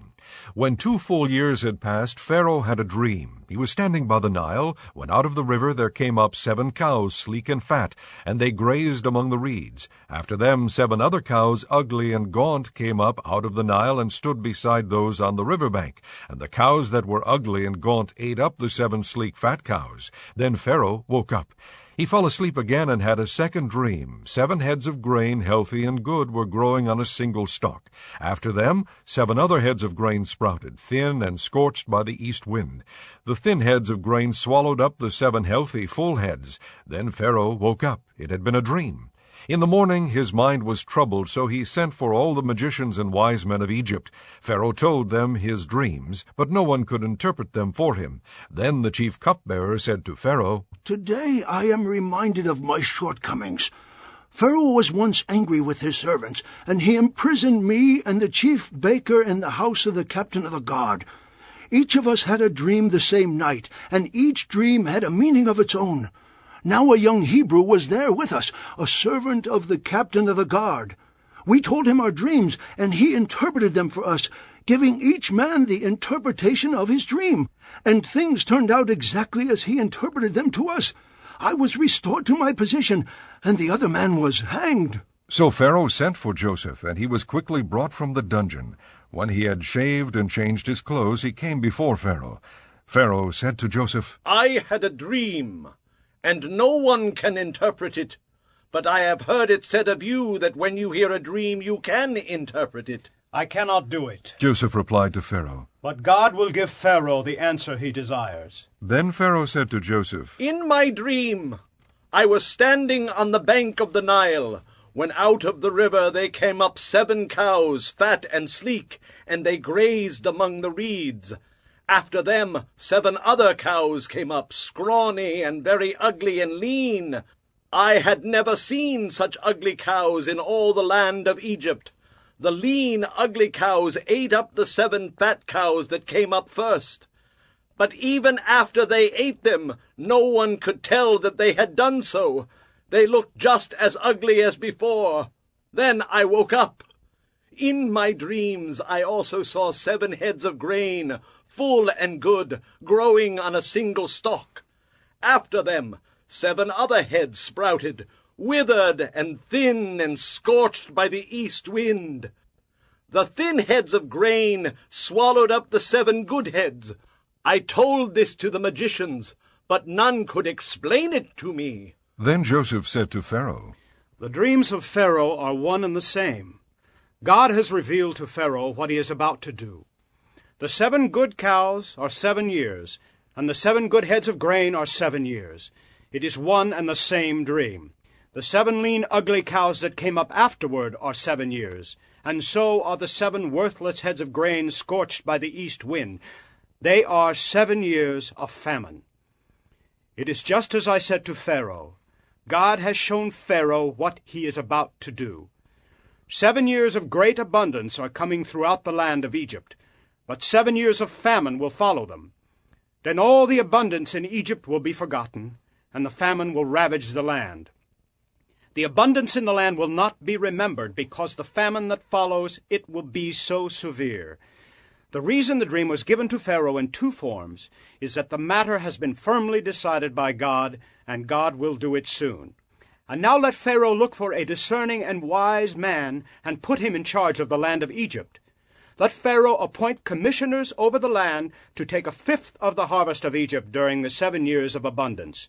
They should collect all the food of these good years that are coming and store up the grain under the authority of Pharaoh to be kept in the cities for food. This food should be held in reserve for the country to be used during the 7 years of famine that will come upon Egypt, so that the country may not be ruined by the famine."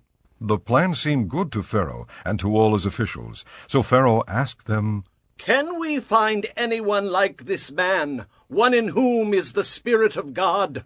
Then Pharaoh said to Joseph, "Since God has made all this known to you, there is no one so discerning and wise as you. You shall be in charge of my palace, and all my people are to submit to your orders. Only with respect to the throne will I be greater than you." So Pharaoh said to Joseph, "I hereby put you in charge of the whole land of Egypt. Then Pharaoh took his signet ring from his finger and put it on Joseph's finger. He dressed him in robes of fine linen and put a gold chain around his neck. He had him ride in a chariot as his second in command, and men shouted before him, "Make way!" Thus he put him in charge of the whole land of Egypt. Then Pharaoh said to Joseph, I am Pharaoh, but without your word no one will lift hand or foot in all Egypt. Pharaoh gave Joseph the name Zaphanath-Paneah, and gave him Asenath, daughter of Potipherah, priest of On, to be his wife. And Joseph went throughout the land of Egypt. Joseph was 30 years old when he entered the service of Pharaoh, king of Egypt. And Joseph went out from Pharaoh's presence and traveled throughout Egypt. During the 7 years of abundance the land produced plentifully. Joseph collected all the food produced in those 7 years of abundance in Egypt and stored it in the cities. In each city he put the food grown in the fields surrounding it. Joseph stored up huge quantities of grain like the sand of the sea. It was so much that he stopped keeping records because it was beyond measure. Before the years of famine came, 2 sons were born to Joseph by Asenath, daughter of Potipherah, priest of On. Joseph named his firstborn Manasseh, and said, It is because God has made me forget all my trouble and all my father's household. The second son he named Ephraim, and said, It is because God has made me fruitful in the land of my suffering. The 7 years of abundance in Egypt came to an end, and the 7 years of famine began, just as Joseph had said. There was famine in all the other lands, but in the whole land of Egypt there was food. When all Egypt began to feel the famine, the people cried to Pharaoh for food. Then Pharaoh told all the Egyptians, Go to Joseph and do what he tells you. When the famine had spread over the whole country, Joseph opened the storehouses and sold grain to the Egyptians, for the famine was severe throughout Egypt. And all the countries came to Egypt to buy grain from Joseph, because the famine was severe in all the world. Chapter 42. When Jacob learned that there was grain in Egypt, he said to his sons, Why do you just keep looking at each other? He continued, I have heard that there is grain in Egypt. Go down there and buy some for us, so that we may live and not die. Then 10 of Joseph's brothers went down to buy grain from Egypt. But Jacob did not send Benjamin, Joseph's brother, with the others, because he was afraid that harm might come to him. So Israel's sons were among those who went to buy grain, for the famine was in the land of Canaan also. Now Joseph was the governor of the land, the one who sold grain to all its people. So when Joseph's brother arrived, they bowed down to him with their faces to the ground. As soon as Joseph saw his brothers, he recognized them, but he pretended to be a stranger and spoke harshly to them. Where do you come from? He asked. From the land of Canaan, they replied, to buy food. Although Joseph recognized his brothers, they did not recognize him. Then he remembered his dreams about them and said to them, You are spies. You have come to see where our land is unprotected. No, my lord. They answered, Your servants have come to buy food. We are all the sons of one man. Your servants are honest men, not spies. No, he said to them. You have come to see where our land is unprotected. But they replied, Your servants were 12 brothers, the sons of one man who lives in the land of Canaan. The youngest is now with our father, and one is no more. Joseph said to them, It is just as I told you. You are spies. And this is how you will be tested. As surely as Pharaoh lives, you will not leave this place unless your youngest brother comes here. Send one of your number to get your brother. The rest of you will be kept in prison, so that your words may be tested to see if you are telling the truth. If you are not, then as surely as Pharaoh lives, you are spies. And he put them all in custody for 3 days. On the 3rd day Joseph said to them, Do this, and you will live, for I fear God. If you are honest men, let one of your brothers stay here in prison while the rest of you go and take grain back for your starving households. But you must bring your youngest brother to me, so that your words may be verified and that you may not die. This they proceeded to do. They said to one another, Surely we are being punished because of our brother. We saw how distressed he was when he pleaded with us for his life, but we would not listen. That's why this distress has come upon us. Reuben replied, Didn't I tell you not to sin against the boy? But you wouldn't listen. Now we must give an accounting for his blood. They did not realize that Joseph could understand them, since he was using an interpreter. He turned away from them and began to weep, but then turned back and spoke to them again. He had Simeon taken from them and bound before their eyes. Joseph gave orders to fill their bags with grain, to put each man's silver back in his sack, and to give them provisions for their journey. After this was done for them, they loaded their grain on their donkeys and left. At the place where they stopped for the night, one of them opened his sack to get feed for his donkey, and he saw his silver in the mouth of his sack. "My silver has been returned," he said to his brothers. "Here it is in my sack." Their hearts sank, and they turned to each other trembling and said, "What is this that God has done to us?" When they came to their father Jacob in the land of Canaan, they told him all that had happened to them. They said, "The man who is Lord over the land spoke harshly to us and treated us as though we were spying on the land. But we said to him, 'We are honest men, we are not spies. We were 12 brothers, sons of one father. One is no more, and the youngest is now with our father in Canaan.' Then the man who is Lord over the land said to us, 'This is how I will know whether you are honest men. Leave one of your brothers here with me, and take food for your starving households, and go. But bring your youngest brother to me, so I will know that you are not spies, but honest men. Then I will give your brother back to you, and you can trade in the land.' As they were emptying their sacks, there in each man's sack was his pouch of silver. When they and their father saw the money pouches, they were frightened. Their father Jacob said to them, 'You have deprived me of my children. Joseph is no more, and Simeon is no more. And now you want to take Benjamin. Everything is against me.' Then Reuben said to his father, 'You may put both of my sons to death if I do not bring him back to you. Entrust him to my care, and I will bring him back.' But Jacob said, 'My son will not go down there with you. His brother is dead, and he is the only one left. If harm comes to him on the journey you are taking, you will bring my gray head down to the grave in sorrow.'" Chapter 43. Now the famine was still severe in the land, so when they had eaten all the grain they had brought from Egypt, their father said to them, "Go back and buy us a little more food." But Judah said to him, "The man warned us solemnly, 'You will not see my face again unless your brother is with you. If you will send our brother along with us, we will go down and buy food for you. But if you will not send him, we will not go down, because the man said to us, "You will not see my face again unless your brother is with you."'" Israel asked, "Why did you bring this trouble on me by telling the man you had another brother?" "The man questioned us closely about ourselves and our family. 'Is your father still living?' he asked us. 'Do you have another brother?' We simply answered his questions.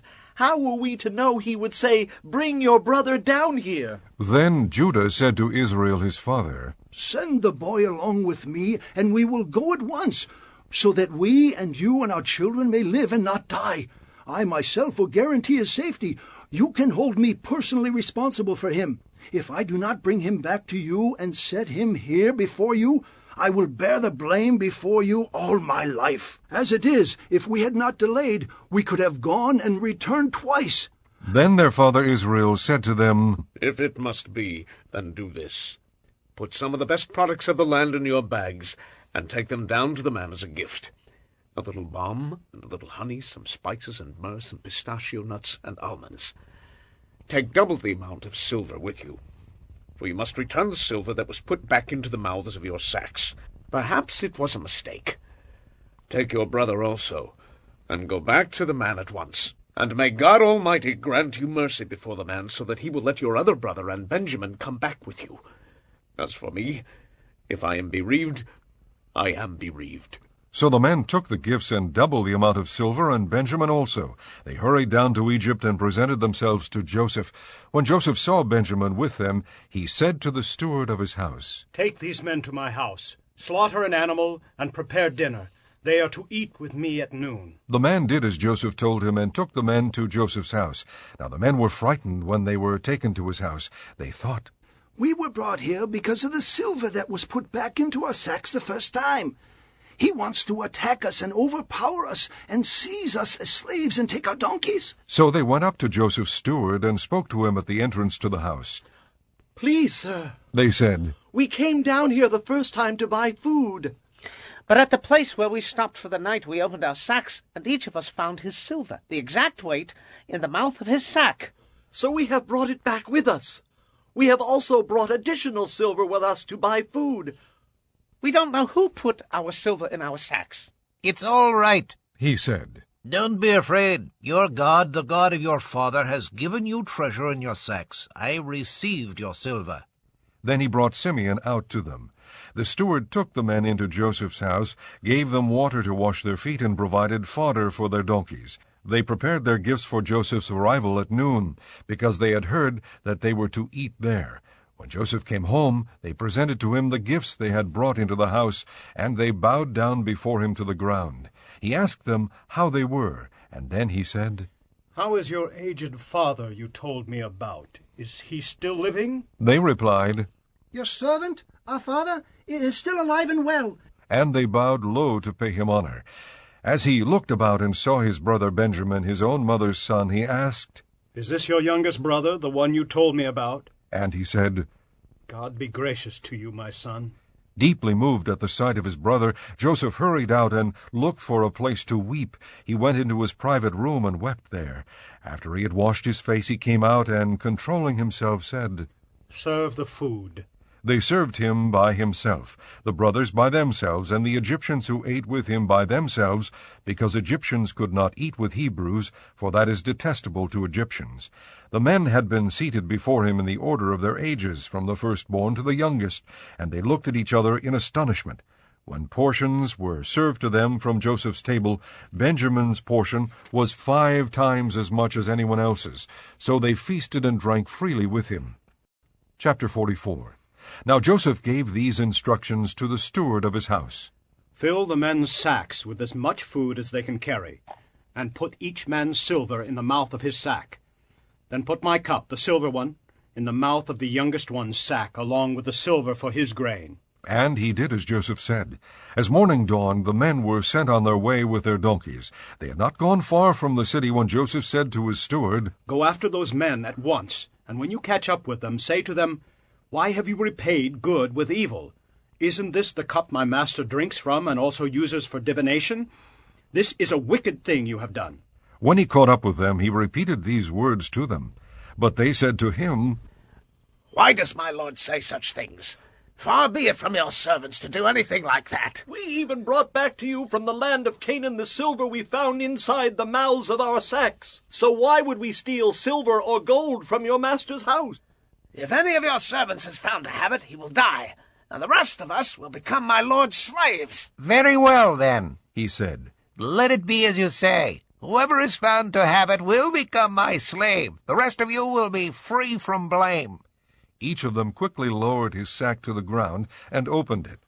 Then the steward proceeded to search, beginning with the oldest and ending with the youngest, and the cup was found in Benjamin's sack. At this they tore their clothes.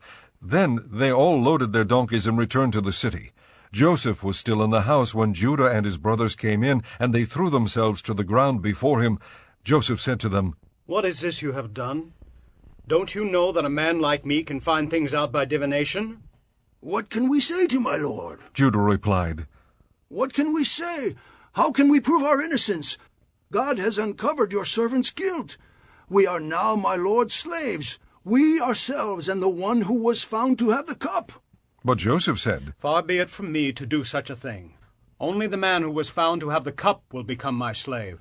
The rest of you, go back to your father in peace." Then Judah went up to him and said, "Please, my lord, let your servant speak a word to my lord. Do not be angry with your servant, though you are equal to Pharaoh himself. My lord asked his servants, 'Do you have a father or a brother?' And we answered, 'We have an aged father, and there is a young son born to him in his old age. His brother is dead, and he is the only one of his mother's sons left, and his father loves him.' Then you said to your servants, 'Bring him down to me, so I can see him for myself.' And we said to my lord, 'The boy cannot leave his father. If he leaves him, his father will die.'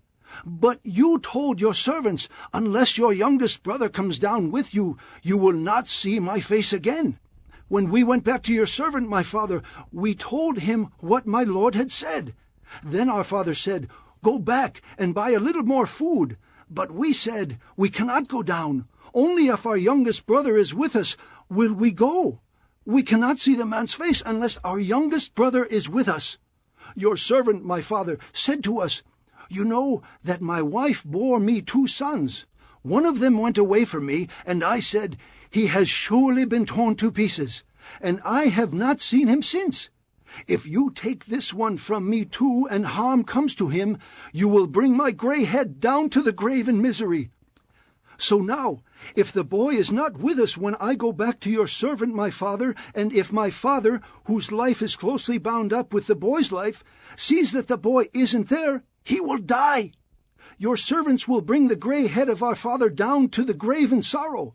Your servant guaranteed the boy's safety to my father. I said, If I do not bring him back to you, I will bear the blame before you, my father, all my life. Now then, please let your servant remain here as my lord's slave in place of the boy, and let the boy return with his brothers. How can I go back to my father if the boy is not with me? No, do not let me see the misery that would come upon my father. Chapter 45. Then Joseph could no longer control himself before all his attendants, and he cried out, Have everyone leave my presence. So there was no one with Joseph when he made himself known to his brothers. And he wept so loudly that the Egyptians heard him, and Pharaoh's household heard about it. Joseph said to his brothers, I am Joseph. Is my father still living? But his brothers were not able to answer him because they were terrified at his presence. Then Joseph said to his brothers, Come close to me. When they had done so, he said, I am your brother Joseph, the one you sold into Egypt. And now do not be distressed, and do not be angry with yourselves for selling me here, because it was to save lives that God sent me ahead of you. For 2 years now there has been famine in the land, and for the next 5 years there will not be plowing and reaping. But God sent me ahead of you to preserve for you a remnant on earth, and to save your lives by a great deliverance. So then it was not you who sent me here, but God. He made me father to Pharaoh, lord of his entire household and ruler of all Egypt. Now hurry back to my father and say to him, This is what your son Joseph says. God has made me lord of all Egypt. Come down to me. Don't delay. You shall live in the region of Goshen and be near me, you, your children and grandchildren, your flocks and herds, and all you have. I will provide for you there, because 5 years of famine are still to come. Otherwise you and your household and all who belong to you will become destitute. You can see for yourselves, and so can my brother Benjamin, that it is really I who am speaking to you. Tell my father about all the honor accorded me in Egypt, and about everything you have seen, and bring my father down here quickly. Then he threw his arms around his brother Benjamin and wept, and Benjamin embraced him weeping, and he kissed all his brothers and wept over them. Afterward his brothers talked with him. When the news reached Pharaoh's palace that Joseph's brothers had come, Pharaoh and all his officials were pleased. Pharaoh said to Joseph, Tell your brothers, do this. Load your animals and return to the land of Canaan, and bring your father and your families back to me. I will give you the best of the land of Egypt, and you can enjoy the fat of the land. You are also directed to tell them, Do this. Take some carts from Egypt for your children and your wives, and get your father and come. Never mind about your belongings, because the best of all Egypt will be yours. So the sons of Israel did this. Joseph gave them carts, as Pharaoh had commanded, and he also gave them provisions for their journey. To each of them he gave new clothing, but to Benjamin he gave 300 shekels of silver and 5 sets of clothes. And this is what he sent to his father: 10 donkeys loaded with the best things of Egypt, and 10 female donkeys loaded with grain and bread and other provisions for his journey. Then he sent his brothers away, and as they were leaving he said to them, Don't quarrel on the way. So they went up out of Egypt and came to their father Jacob in the land of Canaan. They told him, Joseph is still alive. In fact, he is ruler of all Egypt. Jacob was stunned. He did not believe them. But when they told him everything Joseph had said to them, and when he saw the carts Joseph had sent to carry him back, the spirit of their father Jacob revived, and Israel said, I am convinced my son Joseph is still alive. I will go and see him before I die. Chapter 46. So Israel set out with all that was his, and when he reached Beersheba, he offered sacrifices to the God of his father Isaac. And God spoke to Israel in a vision at night and said, Jacob, Jacob. Here I am, he replied. I am God, the God of your father. He said, Do not be afraid to go down to Egypt, for I will make you into a great nation there. I will go down to Egypt with you, and I will surely bring you back again, and Joseph's own hand will close your eyes." Then Jacob left Beersheba, and Israel's sons took their father Jacob, and their children and their wives in the carts that Pharaoh had sent to transport him. They also took with them their livestock and the possessions they had acquired in Canaan, and Jacob and all his offspring went to Egypt. He took with him to Egypt his sons and grandsons, and his daughters and granddaughters, all his offspring. These are the names of the sons of Israel, Jacob and his descendants, who went to Egypt: Reuben, the firstborn of Jacob, the sons of Reuben, Hanoch, Palu, Hezron, and Carmi, the sons of Simeon, Jemuel, Jamin, Ohad, Jachin, Zohar, and Shaul, the son of a Canaanite woman, the sons of Levi, Gershon, Kohath, and Merari, the sons of Judah, Onan, Shelah, Perez, and Zerah. But and Onan had died in the land of Canaan. The sons of Perez, Hezron, and Hamul, the sons of Issachar, Tola, Puah, Jashub, and Shimron, the sons of Zebulun, Sered, Elon, and Jalil. These were the sons Leah bore to Jacob in Padan Aram, besides his daughter Dinah. These sons and daughters of his were 33 in all. The sons of Gad, Zephon, Haggai, Shunai, Esbon, Eri, Arodai, and Arelai. The sons of Asher, Imnah, Ishva, Ishvai, and Beriah. Their sister was Sarah. The sons of Beriah, Heber, and Malkiel. These were the children born to Jacob by Zilpah, whom Laban had given to his daughter Leah, 16 in all. The sons of Jacob's wife Rachel, Joseph and Benjamin. In Egypt, Manasseh and Ephraim were born to Joseph by Asenath, daughter of Potipherah, priest of On. The sons of Benjamin, Bela, Becher, Ashbel, Gera, Naaman, Ehai, Rosh, Mupin, Hupin, and Ard. These were the sons of Rachel who were born to Jacob, 14 in all. The son of Dan, Hushim. The sons of Naphtali, Jaziel, Guni, Jezer, and Shilan. These were the sons born to Jacob by Bilhah, whom Laban had given to his daughter Rachel, 7 in all. All those who went to Egypt with Jacob, those who were his direct descendants, not counting his sons' wives, numbered 66 persons. With the 2 sons who had been born to Joseph in Egypt, the members of Jacob's family which went to Egypt were 70 in all. Now Jacob sent Judah ahead of him to Joseph to get directions to Goshen. When they arrived in the region of Goshen, Joseph had his chariot made ready and went to Goshen to meet his father Israel.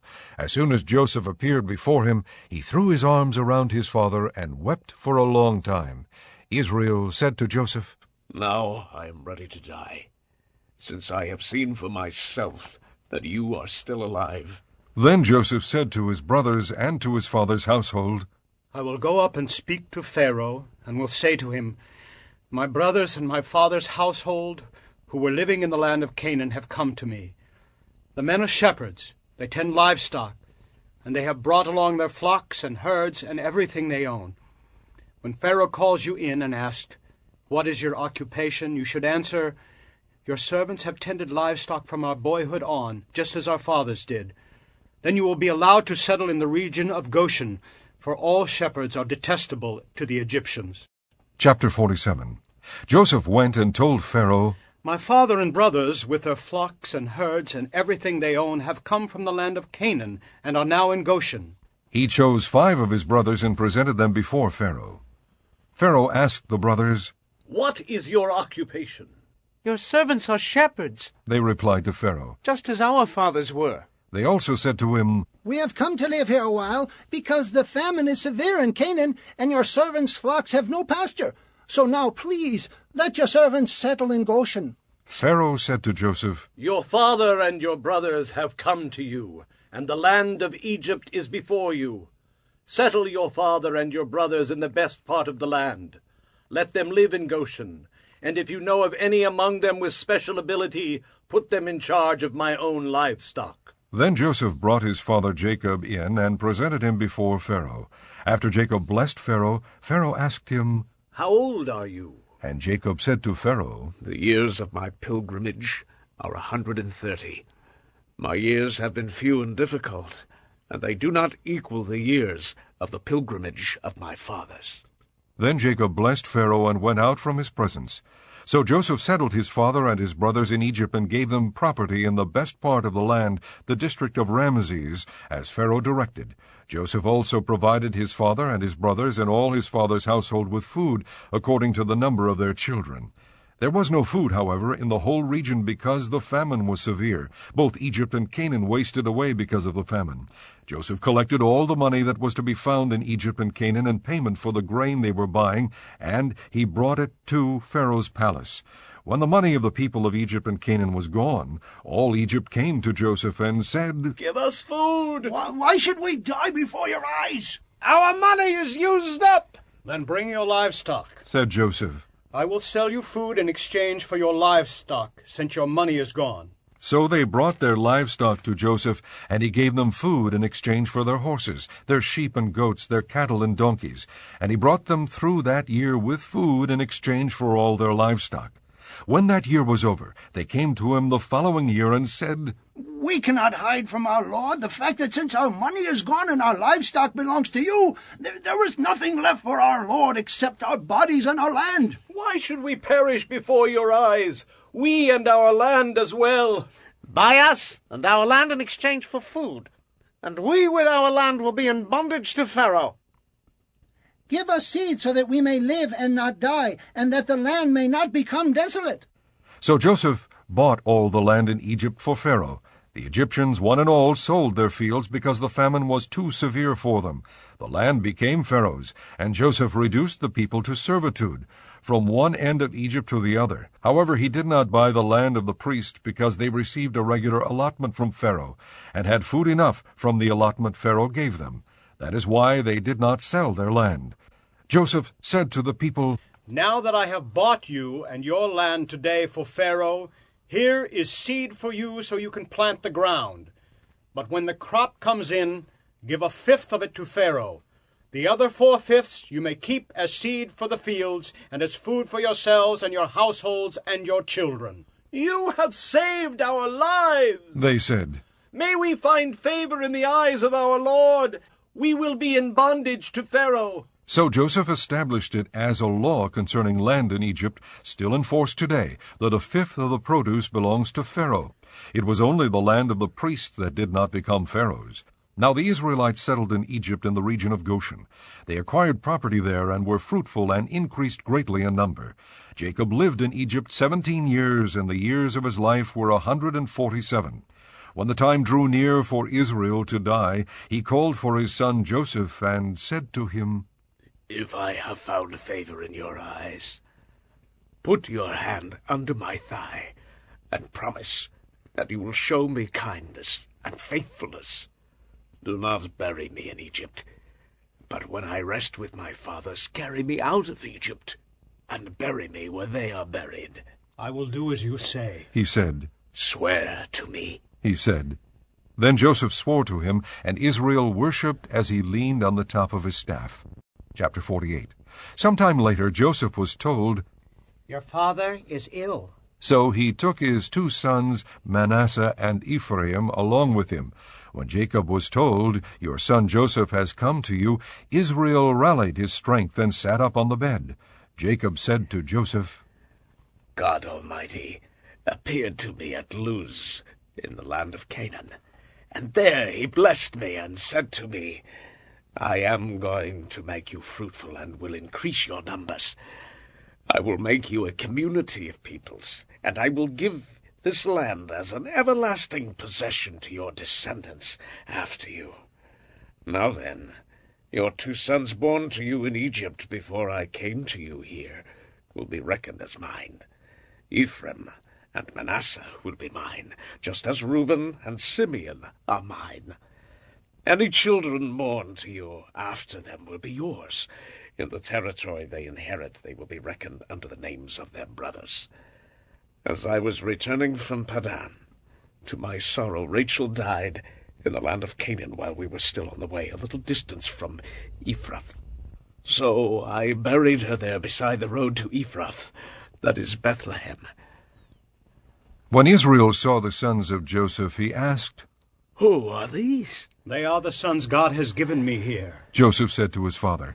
Then Israel said, "Bring them to me, so I may bless them." Now Israel's eyes were failing because of old age, and he could hardly see. So Joseph brought his sons close to him, and his father kissed them and embraced them. Israel said to Joseph, I never expected to see your face again. And now God has allowed me to see your children too. Then Joseph removed them from Israel's knees, and bowed down with his face to the ground. And Joseph took both of them, Ephraim on his right toward Israel's left hand, and Manasseh on his left toward Israel's right hand, and brought them close to him. But Israel reached out his right hand and put it on Ephraim's head, though he was the younger, and crossing his arms he put his left hand on Manasseh's head, even though Manasseh was the firstborn. Then he blessed Joseph and said, May the God before whom my fathers Abraham and Isaac walked, the God who has been my shepherd all my life to this day, the angel who has delivered me from all harm, may he bless these boys. May they be called by my name and the names of my fathers Abraham and Isaac, and may they increase greatly upon the earth. When Joseph saw his father placing his right hand on Ephraim's head, he was displeased. So he took hold of his father's hand to move it from Ephraim's head to Manasseh's head. Joseph said to him, No, my father. This one is the firstborn. Put your right hand on his head. But his father refused and said, I know, my son, I know. He too will become a people, and he too will become great. Nevertheless, his younger brother will be greater than he, and his descendants will become a group of nations. He blessed them that day and said, In your name will Israel pronounce this blessing. May God make you like Ephraim and Manasseh. So he put Ephraim ahead of Manasseh. Then Israel said to Joseph, I am about to die, but God will be with you, and take you back to the land of your fathers. And to you, as one who is over your brothers, I give the ridge of land I took from the Amorites with my sword and my bow. Chapter 49. Then Jacob called for his sons and said, Gather round, so I can tell you what will happen to you in the days to come. Assemble and listen, sons of Jacob. Listen to your father Israel. Reuben, you are my firstborn, my might, the first sign of my strength, excelling in honor, excelling in power, turbulent as the waters. You will no longer excel, for you went up onto your father's bed, onto my couch, and defiled it. Simeon and Levi are brothers. Their swords are weapons of violence. Let me not enter their council, let me not join their assembly, for they have killed men in their anger, and hamstrung oxen as they pleased. Cursed be their anger, so fierce, and their fury so cruel. I will scatter them in Jacob, and disperse them in Israel. Judah, your brothers will praise you. Your hand will be on the neck of your enemies. Your father's sons will bow down to you. You are a lion's cub, O Judah. You return from the prey, my son. Like a lion he crouches and lies down like a lioness. Who dares to rouse him? The scepter will not depart from Judah, nor the ruler's staff from between his feet, until he comes to whom it belongs, and the obedience of the nations is his. He will tether his donkey to a vine, his colt to the choicest branch. He will wash his garments in wine, his robes in the blood of grapes. His eyes will be darker than wine, his teeth whiter than milk. Zebulun will live by the seashore and become a haven for ships. His border will extend toward Sidon. Issachar is a raw-boned donkey lying down between two saddlebags. When he sees how good is his resting place and how pleasant is his land, he will bend his shoulder to the burden and submit to forced labor. Dan will provide justice for his people as one of the tribes of Israel. Dan will be a serpent by the roadside, a viper along the path that bites the horse's heels so that its rider tumbles backward. I look for your deliverance, O Lord. God will be attacked by a band of raiders, but he will attack them at their heels. Asher's food will be rich. He will provide delicacies fit for a king. Naphtali is a doe set free that bears beautiful fawns. Joseph is a fruitful vine near a spring whose branches climb over a wall. With bitterness archers attacked him. They shot at him with hostility, but his bow remained steady. His strong arm stayed limber because of the hand of the mighty one of Jacob, because of the shepherd, the rock of Israel, because of your father's God, who helps you, because of the Almighty, who blesses you with blessings of the heavens above, blessings of the deep that lies below, blessings of the breast and womb. Your father's blessings are greater than the blessings of the ancient mountains, than the bounty of the age-old hills. Let all these rest on the head of Joseph, on the brow of the prince among his brothers. Benjamin is a ravenous wolf. In the morning he devours the prey, in the evening he divides the plunder. All these are the 12 tribes of Israel, and this is what their father said to them when he blessed them, giving each the blessing appropriate to him. Then he gave them these instructions. I am about to be gathered to my people. Bury me with my fathers in the cave in the field of Ephraim the Hittite, the cave in the field of Machpelah near Mamre in Canaan, which Abraham bought as a burial place from Ephraim the Hittite, along with the field. There Abraham and his wife Sarah were buried. There Isaac and his wife Rebekah were buried. And there I buried Leah. The field and the cave in it were bought from the Hittites. When Jacob had finished giving instructions to his sons, he drew his feet up into the bed, breathed his last, and was gathered to his people. Chapter 50. Joseph threw himself upon his father and wept over him and kissed him. Then Joseph directed the physicians in his service to embalm his father Israel. So the physicians embalmed him, taking a full 40 days, for that was the time required for embalming. And the Egyptians mourned for him 70 days. When the days of mourning had passed, Joseph said to Pharaoh's court, If I have found favor in your eyes, speak to Pharaoh for me. Tell him, my father made me swear an oath and said, I am about to die. Bury me in the tomb I dug for myself in the land of Canaan. Now let me go up and bury my father. Then I will return. Pharaoh said, Go up and bury your father, as he made you swear to do.